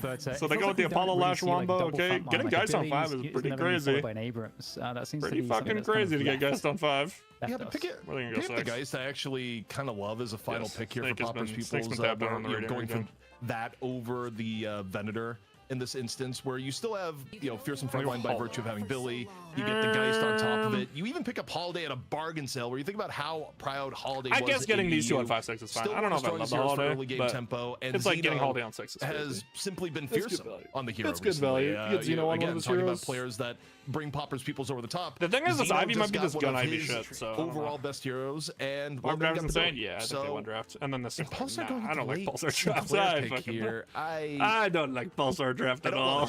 I don't like it at all. We're going dead K Poppers. I don't like this draft at all. I don't like this draft at all. I don't know what we're doing with this, bro. I don't know what the fuck we're doing with this. I this. always come back to with Sinclair is like solid outside of the ultimate. The gun is good. So the idea with Sinclair, very good. If I was going to make the case, is it's like essentially like the Holiday counter. Like you can just lasso more than the Holiday, but escapability in fights, like you can move around like circle team fight situations, like really effectively with the assistant and stuff. So like the base kit outside of the ult is really good. But in terms of the most valuable ult that you're looking, there's also all the shit that just like destroys the Sinclair, like silences, burst, what are we thinking? Chain, like there's all the stuff that just dunks on the Sinclair. Steal, especially when it comes to mid boss fights. I mean, we've seen it might be a Sinclairs actually like use chain gang and thing, by the way, because he's mainly like a doorman, and then he plays like Flex Spirit stuff. I kind of look at this and I feel like for Pulsar, they have a team comp that is very much heavily tilted on we need to win early to mid. But Poppers People's got so many picks that are generally good, not only early and mid, but also have scaling potential, particularly when you look at the Mirage and the Geist. I don't know what Spooky's pool is. I feel like Pulsar doesn't get that big of an upside in here. It's like, okay, Pulsar, you have to win early to mid. Also, the other team isn't that much weaker than you in early and mid. So yeah, they're going to get left on Mirage. And just in terms of win conditions, I feel like Poppers People's has a pretty wide degree of advantage. And that's before considering comfort heroes where you got things like low main onto the Billy. Yeah, that makes a lot of sense to me. I do feel like Pulsar definitely is going to be in with some really nice options to be able to have an early lane. Apollo obviously really good in lane still. I think Mo is also really nice because the pressure you can put on, and if you're able to get McGinnis in like a winning lane where you can get a tower down quickly with the amount of dominance McGinnis can put into a lane, I feel like there are some formulas here that allow Pulsar to be able to have a good early laning phase so that they can get the tempo going first. So that's because I agree with you. I think of course the meta currently is so important to be able to kind of start that tier 2 team coming in. I feel like I would just like also see be that like McGinnis's lane. We can even give him good heroes, but just get them off comfort to deal with other I objectives. feel like it's like a strat, swapping someone out to prioritize ganking specifically. So I feel like there's tools here for Pulsar to deal with the early lane. Yeah, but in Pulsar, I'm like, hey, can we not play into low main Billy? Let's not do that. Let's do everything possible. Do not play into low main Billy. Hydration in competitive play because hydration has been on a bit of a Poppers hiatus. do play Doorman really well, so I get the was just not played by anyone. Especially when like hydration would Connor oftentimes find a way to make Mo work on Doorman. So like you're banning your own pools. So again, maybe rooting it's for Balzar, nostalgia me speaking, but that is always fun to see. However, I also think I look at the comp here, and McGinnis actually staying alive is going to be a problem. Where the last time we saw Xeno up against Sinclair McGinnis comp, and McGinnis are going to get fucking ran at. I mean, McGinnis was running for her life half the game. You're also going to have really good slowing hex game here too for Poppers people. They can just spam them. So if Pulsar doesn't get the really good opening snowball here, see where McGinnis lane wins early, and then McGinnis is able to go lane and get Guardian advantage. I just feel like Pulsar may never get ahead of the 8 ball. McGinney into Ivy yeah, I Billy. can definitely see the argument there. Calico Geist It's interesting into how Pocket it kind of pans out ultimately. I'm Audio very interested study. also in how Scout's going to perform on Lash, because of course, seeing how prevalent gun Lash has been and how effective it's actually been made to be in this current meta has been really interesting. But I feel like Lash is a performance that if you're not like on top of the game, it can feel underwhelming pretty easily. I feel like you have to be able to kind of stay effective with your farm, and because you're moving around a lot, you're roaming a lot. With Lash, you're trying to get involved all the time. If you get behind, it feels like to me as EP, it's kind of feels a bit rough on Lash at the moment. Yeah. Also, again, I'm kind of looking at the Pulsar comp and wondering, okay, how do things go well with them? I think as any comp where you're running Pocket, you have a lot of pressure at Aiden to get good affliction, but I'd argue that pressure is even more so, I think, with the comp they have and how a lot of these team fights are likely to break down, where Popper's Pupils already has a pretty big edge of just being able to run at you and hold position and Rift by virtue of having we'll see how that goes, but... I mean, not that McGinnis is any slouch, though. I mean, part of the reason why McGinnis is getting picked is that wall and healing is really, really effective in Rift fights, but again, is McGinnis going to avoid getting abducted and dove on before the fight starts in earnest? Is another question entirely. Yeah, interesting actually that Spooky actually picked the turret first. Usually McGinnis would pick the wall first, because it's like so powerful to get potential catch or to like push the opponents away from the tower, and then you just get free tower damage, controlling the lane and so on. It's 100% a play that's determined to try and get Guardian as fast as possible, even though it gives up souls and is a little bit less kill potential. This is not a lane necessarily about getting kills. Like, yes, you've paired it with the Apollo, and as a result, you have to give it space, but this is a lane that's trying to get Guardian down as soon as possible, so Spooky can then move to middle, move to the right lane. Oh my god, totally. It's going to be really interesting to see how effective they are in doing that, because I do think this McGinnis lane, wait, if you agree, ZP, you can still plus advance via cancel. Foundation of Power's gonna go gun. The trajectory setting I don't really lane know essentially why, for Pulsar. Don't know why. Yeah, I think a lot of Pulsar's game plan goes awry if I don't even mind like building capacitor and stuff, lane, like, but you if don't you just lose have to like we've go kind raw of gun seen here that if things get rough from against teams, if things don't go well. But with the early turret and the backup from Apollo, we're already seeing pretty good lane pressure here. So for Pulsar's game plan, this is about as good as it gets so far. Obviously, it can change at a moment's notice, and also dependent on what's going on in the other lanes. Yeah, and I mean, you got the monster rounds, like first item from McGinnis. Slash like Pocket is getting dookied on. You get the monster rounds, like I believe a Calico dive is in order. So, oh, this guy's one fucking HP. I believe a Calico dive is in order. Try to punish the Pocket. Aiden, though, able to get away. He slashed at the tower, bro. The pursuit's still on here. Maybe it's still a kill to be had. The melee life still proving its worth there. Just getting a little bit of extra damage to continue the dive and nowhere to go. League is going to pick up that kill, and this lane is actually, I mean, for Popper's Peoples, I mean, if they lose the McGinnis lane on the other side of the map, it's looking pretty good for them on the left side. I am shocked that Aiden has not gone down. Aiden was playing with fire, saying they're 150 HP with an incredibly hungry Calico on the other side, finally. I can't believe he missed the bomb. It must have been like around the corner or something. I thought that bomb was going to hit him for sure earlier. Connor to get back into lane. It kind of sucks though for Aiden as well, because he was unable to really provide any counter pressure, and speaking of pressure, we can go back to the McGinnis lane here, but he was not on the lane doing very much, and even though it's like 3.5 minutes gone, like their tower's taken almost 50% damage, which is pretty rough. Aiden's gonna be behind now. He didn't miss too much though. He's gonna catch this wave. It's not like again. I mean, you take a look at the left, continual pressure in from Poppers, where I mean, little like 1.5k lead 4 minutes in, not good as far as the Calico lane goes, where you get lane early. Calico's freed up to not only go boxes but apply roam pressure, potentially go in on mid. Middle somehow has been our most quiet lane so far, Dan.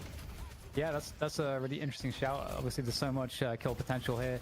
And I think, Mo is so important on the tempo. Obviously, Mo is going to become more dangerous once the combo comes online. And to be honest, you're against Mirage here. Oh. Okay, we're going to get the Tornado again just for more damage. So I think Mirage obviously keeping him kind of at bay here. I think it's hard for Mo to close the distance. Oh my god, this lane is fucking hell, man. Ultimates online, and as we go back to the McGinnis lane, we're actually going to see just getting part of the reason why you got Snakes in this position. 6-minute tower coming from McGinnis. Who would have thought? Who would have fucking thought, dangerous, and just keeping and helping McGinnis stay in position to just wipe out these waves and keep the honestly, this is the lane. I would have thought about swapping if I was part of the like, you're gonna get giga fucking shoved. A lane where the game plan is try and get things down as quick as possible.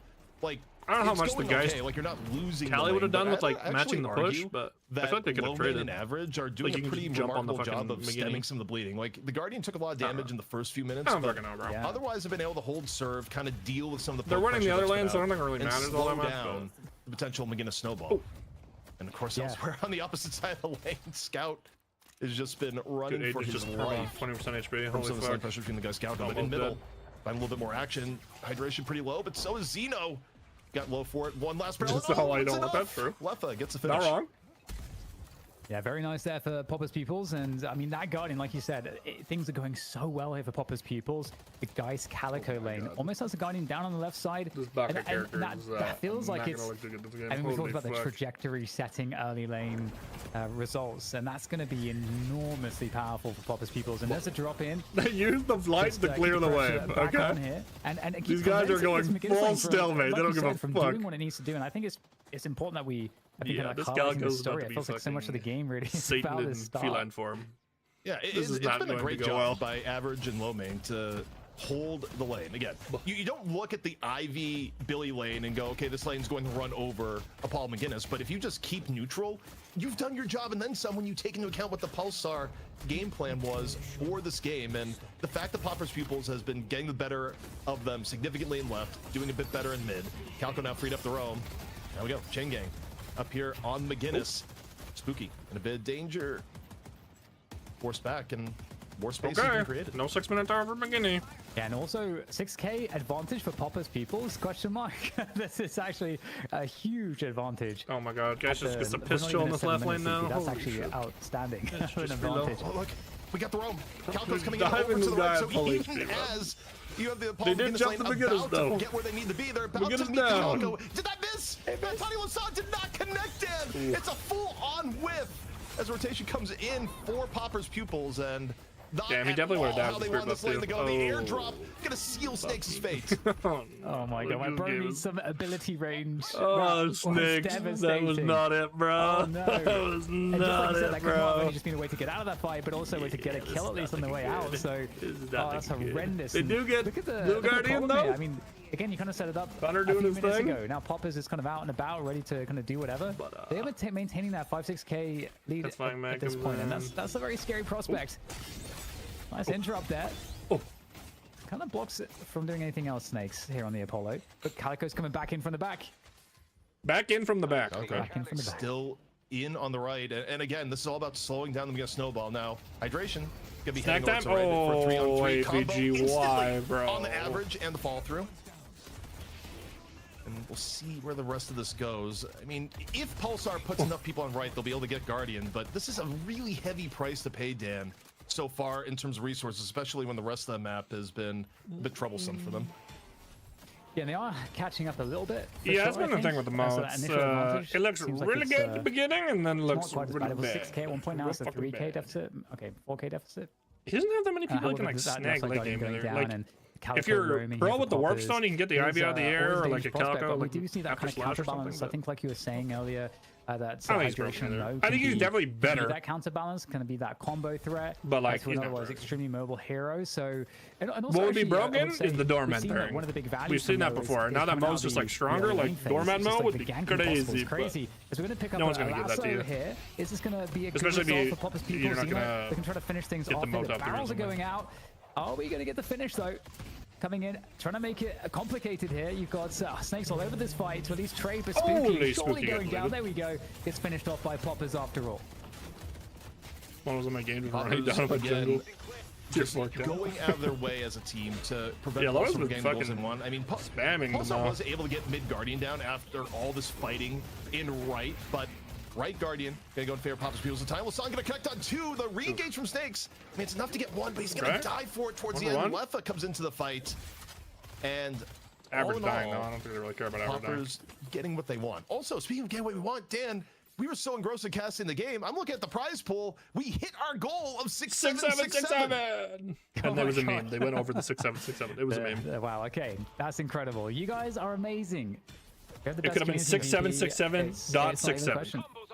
Also, for those wondering, anything over this amount will go towards the prize pool for next week. It's not even close. The announcement from Jake earlier in the broadcast. But really, the only hope is like hitting an inflict into a mo combo on it. But then you're like investing all that. I don't even think you're gonna watch out the guys. Honestly, I don't even think he's gonna die. Oh no, we might have to run it back. Oh, the swap! League gets airdropped into the fray. Instant League really needs to not die, by the way. Really low HP. Aiden didn't live though. Low HP, low himself at. Still his affliction, but God, not really a spot to drop it down here. League lived. Both teams walking away with their lives, but it's gonna be Popper's pupils that end up with the urn control. Guys, we just have like 3 on this wave. Yeah, I'll just take a quick moment to just credit Aiden for doing a really good job. I feel like had a very oppressive lane. Was getting sent back all the time. Shred but Billy, still actually Snatch the second highest net worth player in the game. So really good work from Aiden. He's going to be very necessary in bringing things back here for Pulsar. And maybe this fight is going to be uncontested, but there's some action here in mid that where Pulsar are looking for a fight, and just a free dunk Hydration here. does have the see if Pulsar gets anything done so might elsewhere. Be able to get a pick they have combo. Are we gonna do something, guys? Of course, this fight going on while we get the uncontested urn turn in from low main and hydration combo up, but take a bit of a backseat. My the fucking lasso, just connects on the tail end of the Mo bro. hitbox. However, scoring enough to keep hydration Yeah, alive in turn. Like, Won't do much for the Guardian though, which finally goes down. Mo needs I think the torment the Ozempic treatment or something. That's like that does not like his model is such an amazing. advantage. I swear. Amazing.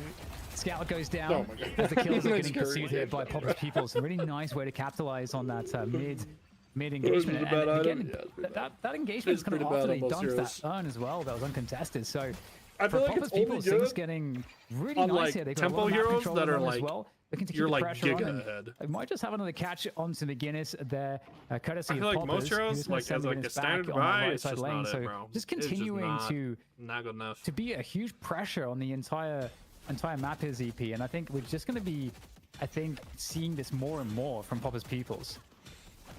Yeah, I think the problem here is that of the two team comps, Pulsar was running a team comp that was much more early game focused and needed a good early game. The early game has gone against them pretty significantly here. Gun IV ever. And as you look at late game scaling, it's a gun IV and it doesn't do damage for Pulsar. So their window, Dan, now is like pretty small to where I think the next few major team fights have to go pretty heavily in favor of Pulsar, or they're not going to be able to make up this gap if we're looking at something similar and it's 23, 24 minutes into the game. Yeah, I haven't seen people like and I would think that they would want this the Rift fight, but they have managed to get some pressure on both the Billy and Calico there in mid. Looks like they're going to make their way across here. You played it and they did like the transcendent like that solo pressure coming in from League on the left side. Walker that is actually taking enormous damage. That might actually go down. Rift is going to be given up. Some assistance is provided on this left side Walker assault, and it will indeed be a pickup there for Popper. So really good to hope you guys can get this. Fingers crossed. Fingers crossed we can get this. I don't think we're getting this. From Pulsar, they're going for the right side here. Pray. The power of faith will get this walker free. And the power of faith. Looking for the Look at the wall. Defense coming lasso in now missed. People's early lasso. Go. Gonna be thrown out. Courtesy of Xeno and Snakes. Go. All right, we got a quarter down. Oh my God, they got somebody. Holy shit! It's only gonna result in Billy 3-man chain gang that kills everyone though. And now we're gonna see if Spooky can somehow get away. But Dan, not only is this gonna be a good team fight for Popper's peoples, but the walker is still completely secure. Weird. Yeah, that didn't work out. I honestly thought there'd be so much more damage on that Walker. But there you go. Lomin comes in, especially on the Billy. I mean, Lomin's they had like everything going for them. They had 2 people this side. They had the McGinnis. I recommend watching his streams / like if you're not getting the walker there, bro, you're literally just never getting a walker with first rift. He's so excellent at it, but it does put Pulsar in a really bad spot here as CP. It's like you literally need like 2 or 3 dead to get the walker with first rift. It's the only way. And they need to die like after you get the rift, not even like during the rift fight. When you're missing a bunch of ults is ambitious, even for when you have the lead. Mid-time, it works out. Snakes already into the pit for a bit of contest. It's going to be a full hands-on deck for Snake both ran it teams. down, so it doesn't matter. First to fall. Popper's able to just back up a little bit, get the focus fire down, and everyone just kind of backs away from the McGinnis barrage. Spooky standing his ground. It's time to go back in, airdrop, close quarters, dive now, in onto the McGinnis. Aiden falls in the melee. And the swap game's over. And we see just everyone jumping on top of Spooky. Spooky super low. Lomin cleaning up on the Billy and Billy's playground here. It's a full team wipe in favor of Popper's pupils. Yeah, I mean, it's not all too surprising given how powerful some of these players are, especially League, who's been farming with impunity because there's been no pressure on League. They've been able to do whatever the hell he wants so far in this game. Like Snake just ran it guys down. looking really strong here. They've They didn't have the inflict crystals there. coming down. No one seems to delaying care. it. No, this is probably an intentional delay. Emphasis on the probably. We have seen teams in other regions mess this up. Did not call who was supposed to get up there. I think they assumed Bombers wanted because they were speed. Bombers was just cat forming the tunnels. They delayed the rejuve a little bit, walk away with a 20k lead, 15 minutes in the game, and 3 rejuves to use as they want. To say this has gone completely awry from the plan Pulsar came into the game with would be an understatement, Dan. Yeah, it's crazy because holy giga counterspell game, by the way. Holy fuck. We definitely were highlighting the importance of the tempo and just sort of kind of, I guess, I feel like they need more slowing it went according to what we were talking about with coming out with Calico, getting to roam really quickly, with Poppers having a lot of success with that, allowing us to take control and snowball the other lanes, and the McGinnis value just wasn't seen there. And I think the big holy fuck, problem this game there is as well, over, bro. Is that if you were to get Mo and Krill to have value in the game, who would have thought you first kinda picking need that McGinnis tempo wouldn't work out? This is into the crazy. mid-game. Because Mo, you need to get Mo in these spots, get comboing people, set up the kills to Okay, they got one rejuve. and might just have that Oh, they're Poppers flying in the is gonna belly, go though. down. That's a rejuve though. That is going to be expiring. So Poppers. I mean, it's so tough when you actually finally get some gank kills. It's just the rejuve crystals, but they're still going to be fighting. You're going to get caught off guard. There's no mobility on a McGinnis, so not really all that much you can do. Dude, not the most I feel like you could never give up IB for Calco. They could just, and then like Mirage too. Like they could just, these guys can just show up to any fucking fight ever. And Spooky. Anything that goes well will just go poorly like 10 seconds later because they get the League, who's already especially when you're behind like this. Farmed ahead of the game. I mean, Snakes is running it down for Walker. 23k guys who has just been farming relentlessly here. And also, the level of disrespect for Xeno, just shrugging off some of the damage from Scout really shows just the level of stat difference that we've come to in this game. Oh, he's fucking dead. He got slowing X. Oh, he's so fucking dead. Yeah. Not looking good. Under the tower, we'll get finished off. Oh, it's hard to see Hope CP. Hope has been abandoned. I feel like. Yeah, and I don't think it gets much better for the team comps in both teams. I mean, Poppers Pupils, this is already the worst case scenario, and I mean, short of a massive throw mistake by Poppers Pupils, there's just not much of a way back in the game. JK. Oh my god. Just they're just diving them underwater. With a dive on Poppers, and yeah, it's going to be mid-walker here, Dan, and a 3-man affliction. It doesn't matter. They just use the rejuves. I think they just inted use the rejuves, honestly. I'm not sure it's going to save the walker. And in this case, if you're Poppers Pupils, you could just back out. But they're going to get the walker and say, no, we can just wait, grab the walker, and now we'll leave. Yes, full commands of the situation. But a lot of fun to fall back on, but very happy to take these fights as well. There's a huge stat differential. League still has with the scomp, though, I feel like Bolt's the ultimate there on the guys, so can swap the health of anyone that gets a little bit too close on the chase, but they're going to disengage. But the thing about this, you have to be careful is that sometimes when a team disengages, they can kind of encircle you and kind of just trap you, and it can be all the elaborate baits. Debuff warp stuff. But in this particular case, the map will be somewhat freed up to some extent for Pulsar, where they're able to get a bit of fun. But looking for a pick here, I think they found League, but they're going very deep into enemy territory for that one. Yeah, I mean, where are they right at this point, if you're Pulsar, I think they're trying to just let Connor get it on the side here. Best, yeah, okay. Also, the reflecting that was not bad. I think you got to give a lot of credit to low main and average in this game to stymie what is a murderous lane in the Apollo McGinnis lane. Like, they held on, they didn't give up Guardian for a very long time, let the other lanes win the game, and things just went really well for them. Here we go. What could be one of the final fights here for Pulsar as they, trying to get a pick, but it just, the stat differential is too much. Down fucking 2 rejuves. Yes. There's not much else you can say about it than that. That's for it's literally you're just praying that the Mo can like snag someone and you just pop them. You could definitely speculate, I think, in a variety of ways as to maybe what differences you could it's just like League. If attempted any fight with goes long, League and left the early lane. But I think it does go back to the draft. I think, giving up the Billy for the McGinnis. I don't know how contested that McGinnis is going to be. So I feel like, burning the #1 pick And again, it's not just giving up Billy; it's giving like low main Billy. Like low main is like one of the better Billy players. I mean, I think in the overall meta, you can make an argument from what we've seen McGinnis recently that is the correct overall choice. I think against Pauper's Pupils, where Billy just happens to be the comfort pick of arguably the strongest player on the team, it definitely tilts the equation a bit for me. And it just insult to they injury, get the most giga fucking resist you've ever seen on this for Rift. Your first pick plan. Like if you're it is time. First pick in McGinnis, someone pick up the urn, she gets and you are unkillable demon. Winning lane, being able to rotate over. Oh, and they're just gonna kill you before you can even show up. Happened because they got stopped in the lane phase. Yeah, and we do potentially going to Pulsar because they're going to get the advantage on the resistances. So they're just not even going to let them. They're going to be like, on the outside. They're going to be able to isolate some players here. Like, hey, you can go the Rift all you want. We're just not going to fight you if you're on the Rift. Potentially up for grabs also. All right, 5% left. Around the oh, and now they're just dead. Oh god. Popper's looking to get pickoffs where they can. Zeno with the grab there, and we'll see if Sinclair will finally go down. Good buddy though. Aiden goes down instead, and just a couple people afflicted, so some health is going to be diminishing, but there's not really all that much follow-up. Everybody's very low here for Pulsar. Don't know why they kept.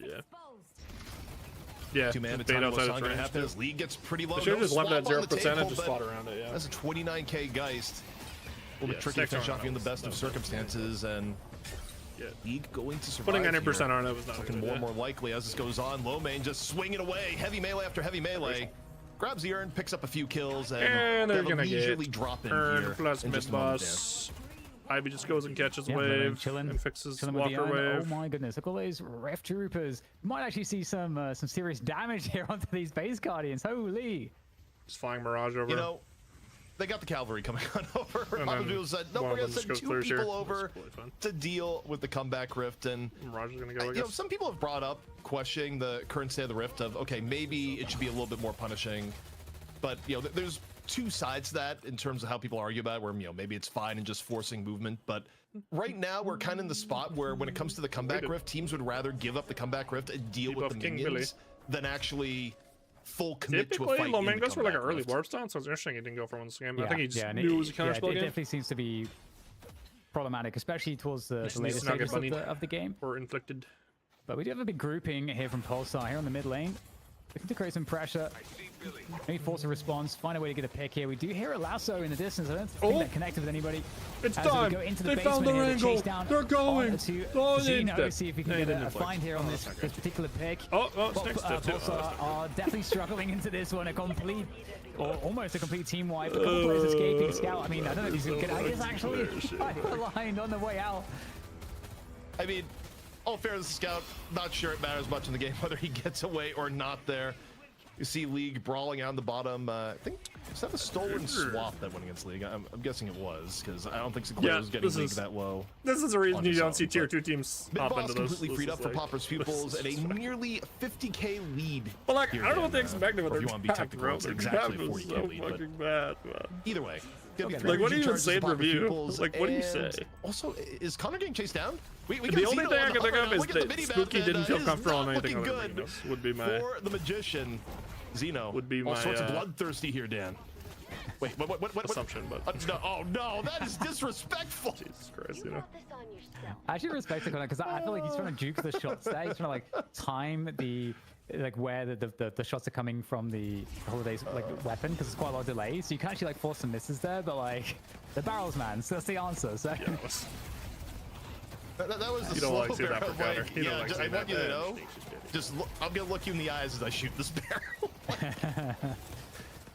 Oh boy. So as far as like not playing anymore, well, shrines are soon to be falling here, and there's not anything that Pulsar can really do about this point. The lead has ballooned far too much. And also, even if it was dead even, the comp that Pauper's Pupils has is just better this later into the game. Yeah, I know that's the point that you made early on. It's so true. We're definitely getting to see how devastating it's going to be in Leagues on 35k. It's actually going to maybe have to use a Rejuve Crystal. There we go. League is going to get oh my god, 3 men in fucking they took a Rejuve so fucking when a bomb so Rejuve Crystals up as the base is continuing to get decimated. We've got some damage, some poke on the sidelines coming through from Pulsar, but I don't think it's going to be enough here to stop this onslaught from Popper's Pupils. They want to speedrun this one. They're not killing Popper. Okay, but and for Popper's Pupils, they're all low. We'll see if they stay. I don't even know if they really need to retreat at this point. Chang'an gonna come out here from low main. Just need some buddies. And again, just working with an overwhelming we just need to use our alt differential at this point. Pulsar flailing, trying to get anything of note happen here, but first stage Patron certainly is about to be dropped. And again, we'll see if Popper's Pupils plays it safe or they just stay for the end. But when you get this far ahead, Dan, oftentimes teams will say, yeah, we're just gonna stay. Well, respect it. Again, this is actually a pretty insane difference for this time in the game. I mean, it really just shows how one-sided this was from the get-go. Oh, they do back out for just a split second, and again, this is the safer way to go about things. And again, there's gonna be people who just finish the game. You're up this much. No one wants to be known as the team that's up this much and then loses the lead somehow. So there is an element of risk there where it is better to be known as the team that took a little bit longer to finish off of one game than the team that completely threw a game that was won. So it's why you'll see teams play it safe in this sort of situation more often than not. Warp counterspell. Wow. You thought guys were gonna die before? Oh my god. And we must be ready. It's like, I don't know if you're following the game. I don't know if you know what's going on. It's a smart thing. Your intel is pretty suspicious right here. I'm a rational, emotional fan. Boo! It just be like that. Do the dumb thing. Do the dumb thing. Who's gonna walk up and stop him? Kill a 38k Geist with. If you had to assemble a roster of heroes for Pulsar, the Just Fight League, kind of feel like you would need 3 people at this point. Exactly, bro. And it would be a close fight. Burger flip the whole game right now. Not a lot of odds of getting intercepted. However, Zero's a different story. It's Tiny going to connect. Oh, actually, good clone. Holy shit. And then he stole the Calcott? Wait, this guy's fucking pro. Connor. Holy shit, Connor's pro. Still, oh, actually clue. 5v6 is very winnable for Popper's Pupils if they want to take the fight. But taking the fight 5v6 in the enemy base, you don't necessarily have to do that. You can just back out and wait for a slightly better fight. Or in this case, maybe an ambush right outside the base. Yeah, kind of gross as well. You know, Connor, I think lost 90% of health just from one combo from the Calico as well, from Poppers. So this just shows how crazy the damage is right now from. Yeah, I dropped in the merger. Popper's Peoples. So we're gonna try to get that affliction on some players, but not really working out here. The team fight, Popper's Peoples still looking really good. Just the Poppers that gets afflicted. Xeno is down, of course, on the deck, but everybody's falling now. You got the absolute 42k guys just fucking warp stumbling up your fucking dome. At the moment of the game, I mean, it's 27 minutes in, and we're not gonna get to 28. It's about to be over. A couple players trying to keep it alive, but the Hidden King is soon to be very dead. His EP and Popper's Peoples. I mean, they got the advantage straight away and they never looked back. Yeah, they interrupted the Pulsar game plan, and from there on out, it was a long uphill battle for Pulsar Esports, and not a hill they were able to conquer in the end. Even in the beginning lane, they got pushed, going to take the challenger match, move on to the money match against Melee Creeps. Of course, the biggest money match we have ever had in Night Shift history for our weekly show. And one thing I gotta say here, Dan, before we get too far, a lot of props to Pulsar for playing here this week, where Pulsar is still rebuilding and still trying to figure out what the perfect composition is. And I'll be honest, I kind of begged Scout saying like, hey, we'd love to have you guys play this week because the rest of NA is like in a bit of shambles at the moment. They were screaming this week. No, we can play even though we're rebuilding. Where, so, bro? Why do these guys keep fucking not showing up? Is going to get better as time goes on. And where are they at? I think you had your full roster, bro. Into a game like this with a tempo game plan and you miss out on your tempo window, it's also going to look a little bit uglier than it otherwise would because you had your win condition and it passed you by, and then the rest of the 20 minutes of the match. Because they had to sub out Recon. I don't know who they picked up for Recon yet. Recon just insta left. Yeah, I totally agree with that, and I think I love the sentiment about where Pulsar are at the moment and where they could possibly be in the future. Because we do actually have a lot of instances where teams don't want to play because they feel like they're not ready. So it's really cool, obviously, them coming through. And definitely a lot of recognizable names, and they'll definitely figure it out. It's very difficult, honestly. Sometimes we see that even some of the teams like Buff Enjoys, I think, when Zergy got swapped onto the roster, just like one player who's obviously exceptionally good, surrounded by a team that works already very well. It took them, 2-3 weeks to really find the groove and kind of get to where they are. So yeah, I think Deadlock is very difficult in that respect. Yeah, and I mean, that kind of makes the recent Melee Creep story more interesting too, is that just the fact that they kind of avoided the rebuilding curse and didn't spend 3 or 4 weeks just, you know, I'm surprised how spending fast time in the dumpster courtesy of Popper's Pupils, and were actually able to put it together pretty quickly. So kudos to them, but I'm surprised how the example of Loki W Zergy is a really good one. Just it can take a little bit of time to get there. And again, this was a match that was basically, hey, we're going to go in for early game tempo comp. We want to get them against snowball. It was too hot for the snowball to ever actually occur, and the rest of the match just kind of went the way it did. But to me, the reason why the snowball never started, it's the character we just saw on your screen a moment ago. It's got to be low main and average, who really held on in their lane, stopped that from ever being a problem, and kind of stopped Pulsar at step 1. And there was never a step 2. It's disgusting. Yeah, and it was very interesting to see too, because this was just disrespectful. It wasn't as though Spooky on the Guinness and Snakes on the Apollo weren't getting up to the Guardian. Like they were legitimately most of the time like there, like in a spot where they should be able to pressure the tower. So the very fact that we got that performance from low main and average, especially to prevent it. Basically, it's like the race, right? It's the race between that lane and the lane that had League on it. And it's allowing League to be able to just win very quickly to free up Poppers to start roaming. They didn't have a lead past job for sure. 2 minutes, bro.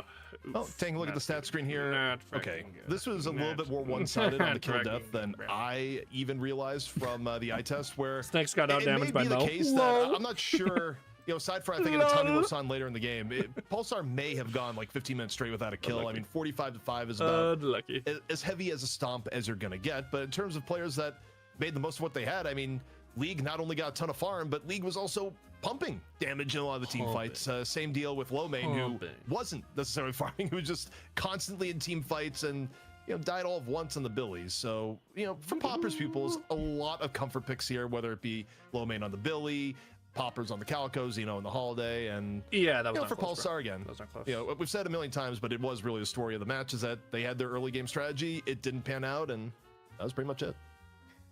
Yeah, not too much more to say than that. I definitely agree. I think it's a good game for Popper's Pupils. Obviously looking to contend for that was all my massive game, prize purse that we have in the following best of 3.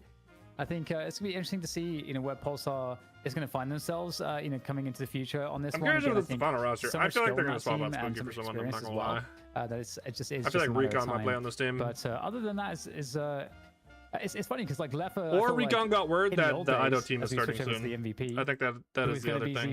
Because I don't really get Recon insta leaving. I mean, we got to focus on the story of the game, which was the lane that held firm. It was the low main average lane, and of course, between the two, the Ido team is coming. It's a tough call, but this time we'll give it to low main. Could have given it to average too, and I wonder if they're going to do a reveal really of the team at Deadlock. Kept things. That would be my like conspiracy hat brain thing. And yeah, Deadlock's coming up. Some of the early team fights here, low main just able to walk in, easy Billy cleanup, and some of these plays are not as easy as they look. Where if you spend time playing Billy, a lot of his game sense on where you want to be, because you take a look at the maybe it's like 5+ that the average Billy does. You're not going on builds that necessarily give you a wealth of movement beyond the default and Rising Ram. Like, you have to actually conserve your resources, look for the right period of time. In that case, Lemaine is like, yep, I'm just going to engage here this weekend, so use buttons at the right time. Like, yeah, Billy is so devastating when you I would not be shocked if like the new Ido team was on it, because just you have like all the damage, like spirit damage, gun damage. That would not blow me away. The ability to get in, to get out. Because everyone said he was flying people out. Team like he was gonna like. You've got just massive output consistently. So it's a pretty scary hero in the hands of someone like Low Main, who's able to. I think is the person. Am I actually gonna wake up at 10 a.m. EST to watch this though, bro? I don't think I am. I am kind of sad though, because for me that's 9 a.m. bro. I don't think I'm doing first, and then see I'll be honest, bro. That's really fucking early. Hey, you can't always get what you want in life. Oh, that's really early, bro. I think that probably would have been the better play here, just off the comfort of that's both really players. Early, it's not so much, and that's less of maybe for day 2, but for day 1, I don't think I'm doing. I want to play solo queue. Where, you know, puts Low Main's recent record on Billy up to 4-0. Oh my God, you're right. Holy shit! Watching this, Damus, you're a fucking genius. Modify the draft so you don't give Billy up to Popper's Pupils. It is clearly a hero that they generally just don't lose with. Not that people lose a lot with Billy Deadlock is a Cali at the moment, but particularly Popper's Pupils, Dan, they don't lose with the hero. Oh wait, no, never mind. That's not going to happen. I thought it will be interesting to see. Broke my brain. I thought you meant Central. No. So for my team, for my time, it's 9 a.m. It's going to be a much stronger test, of course, against melee creeps for Popper's Pupils. I'm an MST. It'll be interesting to see. For some reason, I read PST when you said it as CST. Right, so and I was the like, stage really? is set for NA Finals and our biggest prize pool of all time here on night shift number 50. Yeah, I don't think I'm Melee waking up at creeps 9 versus AM, poppers, bro. pupils. Who's going to take it? We'll find out. I heard after this. CST. Yeah, no, my bad. No, I'm fucking confusing people.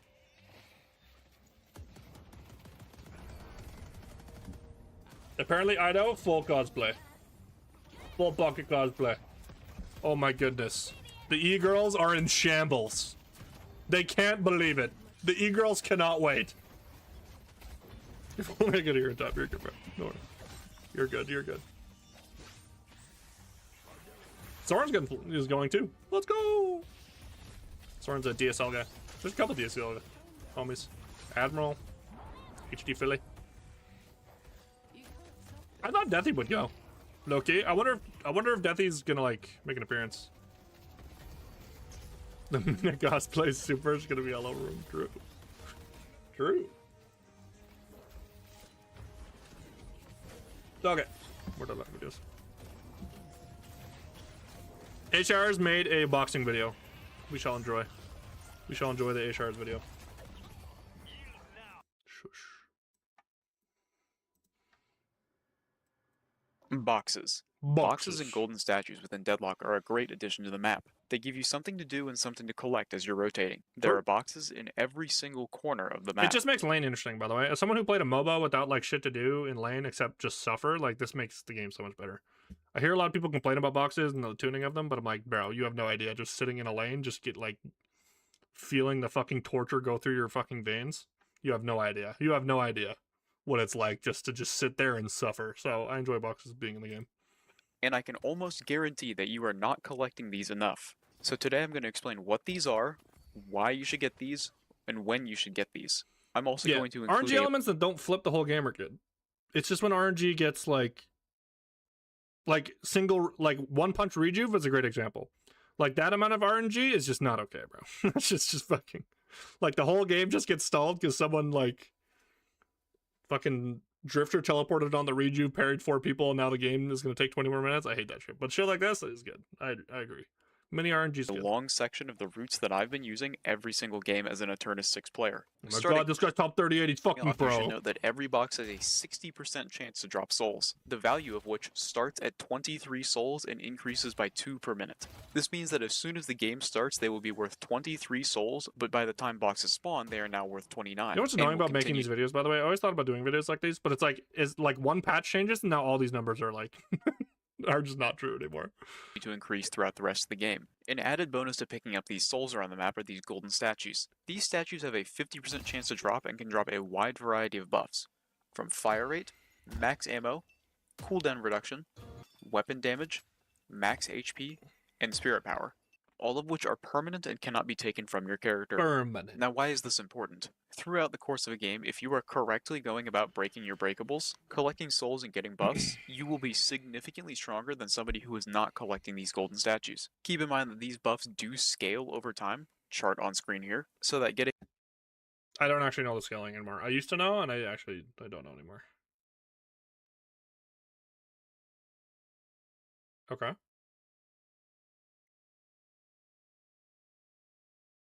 I feel like health should scale more. No?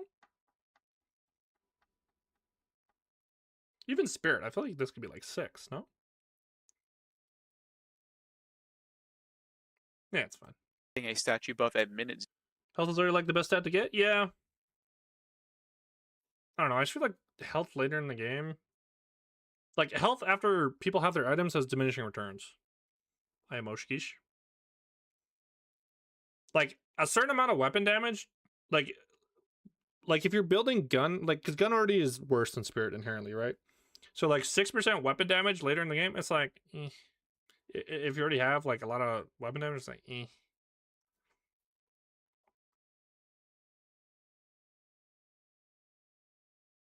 don't know. I feel like you could change it a little bit.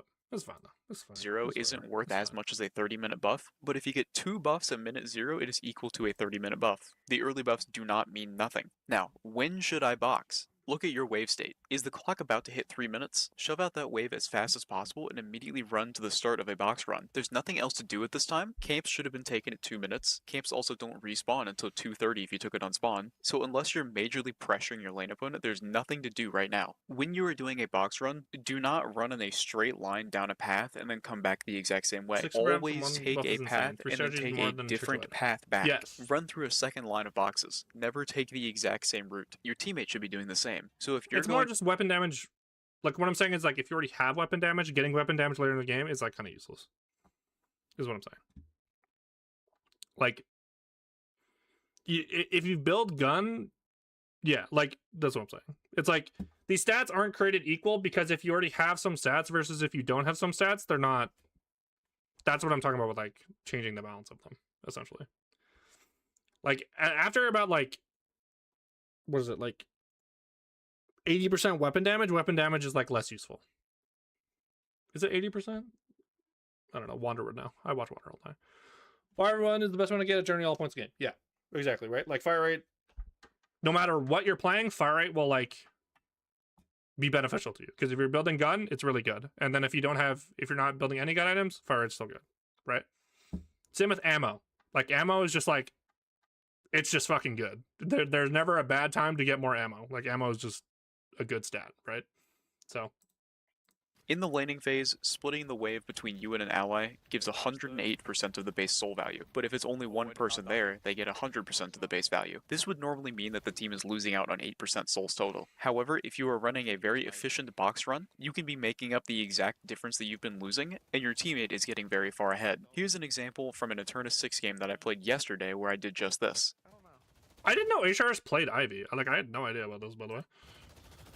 Now, as I show you this replay, you should notice that the time on the clock is around 2:45, so this is the time when you want to shove out this lane as hard as possible, and then go set up. I feel like this is what they should do with skins in this game, by the way. They should all be like cosmetic like components, like they do in like TF2 and stuff. Boxes. My Calico, who's over here on the side, hit the boxes right next to shop and decides to hit the wave solo. He lets me know his plan so I don't come running back and waste my time. He tells me to go on a long box run. This will help generate him an advantage. Your lane's missing. Doing box run on spawn, by the way, in a lot of lanes is just like hyper efficient. None of people do that. Like for example, like that low main and that like Ivy Billy lane they were playing. Like if low main was or average was like running boxes on spawn, it would be like hyper efficient because they're just trying to stalemate anyways. Sorry, what was that? Hitting the wave solo. Yeah, go for it. The long one. I'm to boxes, Ben. I'm not gonna push. Very good. This is an incredible comm, whoever his Calico is, by the way. Incredible comm. My character like my ult. If I find the right ally, this will be over soon. This is E6 things right here. Actual E6 players. Maybe just keep going. I'm gonna keep on going. All the boxes. Push up on this. This is the longest now, box run of all time. The important thing to notice from this whole play but it makes is sense. that I am still completely even. Because now you can cut up here, and then he's not going to miss any of the wave. Actually, he might miss like a minion or two. We'll see. I have lost nothing for doing this play. I have not interacted with my lane opponents whatsoever, and my Calico has gained a 400 soul advantage. This is me just being like. Play has had a major net. Like, did he miss a creep? Positive for us. Okay. You don't want to miss the creeps, but. And we have done nothing but manipulate our wave state and take boxes with a plan. Now, this does not mean you can just abandon your lane partner and farm the entire map's boxes. I've done that. I've tried that. When it works, it's great. But when it doesn't work, you lose your turret, you lose all tempo, you lose the game. You need to plan when you're going to do this by shoving the wave as hard as possible. Unless you're the box rate, yeah. Like certain heroes, it's immediately. The faster you can shove out the wave, the longer you can spend doing boxes. Yeah. You don't want to give an enemy team with M1 carries the chance to hit your turret for free. This is the strategy I employ when I'm either in a lane that I can't interact with, like Lash into McGinnis, or when I'm playing Ivy and I'm playing a build that does not have any kind of pressure in lane. Good thing I don't have any of those, right? I'm not just playing lane to win by killing my opponents, I'm playing lane to win by out-ecoing my opponents and outboxing them. Or at the very worst. We're back. We're back. Just the champion changing week in and week out, but an NA, unlike EU, which has gone back to having some 2-0s, it is always going to 3 in NA. Like you take a look at, you have to go back to shift 44 to get an NA night shift that ended as a 2-0. Yeah, it's gonna be interesting because EU has sort of broken its own 3-mapper curse of late. I wonder if today will be the same for these two teams. It's gonna be interesting. I think Deadlock as a game is interesting in a best of 3 format because, you know, if you win, suddenly we go into the next draft and you got to worry about the team kind of figuring out ways to kind of play against what you just won with, and so they get like a little bit of an edge in certain respects, and it's a game of adjustments. And so really curious with all the money on the line, how this game is going to look from that respect, and also like what the answers will be. If we're going to see McGinnis get played and so on and so forth. There's a lot of questions, I think, open questions to answer here. Yeah, particularly with what the teams are comfortable with on their heroes as we get in the draft. But before we go into that, Dan, we got to talk about what the Melee Creeps roster currently is. And if you've been in a coma for a few weeks, well, man, there have been a few changes. Cyan John, of course, remain. But picked up new to the team, you got Goober, Braden, OCs, and Birdie. And overall, Dan, for a team that basically did a full rehaul, they have looked very, very good, and probably one of the quickest team recoveries I've ever seen in all of esports, to be honest. And it's really surprising in many respects, because I think we're going to see Goober play some different stuff today. In pretty similar roles for the most part. So that's an interesting prospect, and so it's interesting that it was kind of easy for them to kind of figure it out. Also, in terms of keys to victory, before we even get to look at the Poppers People's roster again, can we bring up John's win rate on Venator in particular over the last few weeks? Yeah, look at that. In terms of heroes you shouldn't let a team play, for the love of God, do not let Melee Creeps play Venator. 12-2, Dan, over the last 14 times John has played this hero, and we already just saw the history graphic. It's not like Melee Creeps has won all of these matches or all of these maps. I think they probably do Holiday over the Bob. It's like Holiday into Bob and then Silver. They just win the game. It is very interesting, and I can definitely see an argument with seeing these statistics for the respect ban. But what's really interesting is that, you know, when we had Ven played in it, you know, there was a huge portion of time when Ven was like very highly valued, even maybe first ban for some teams.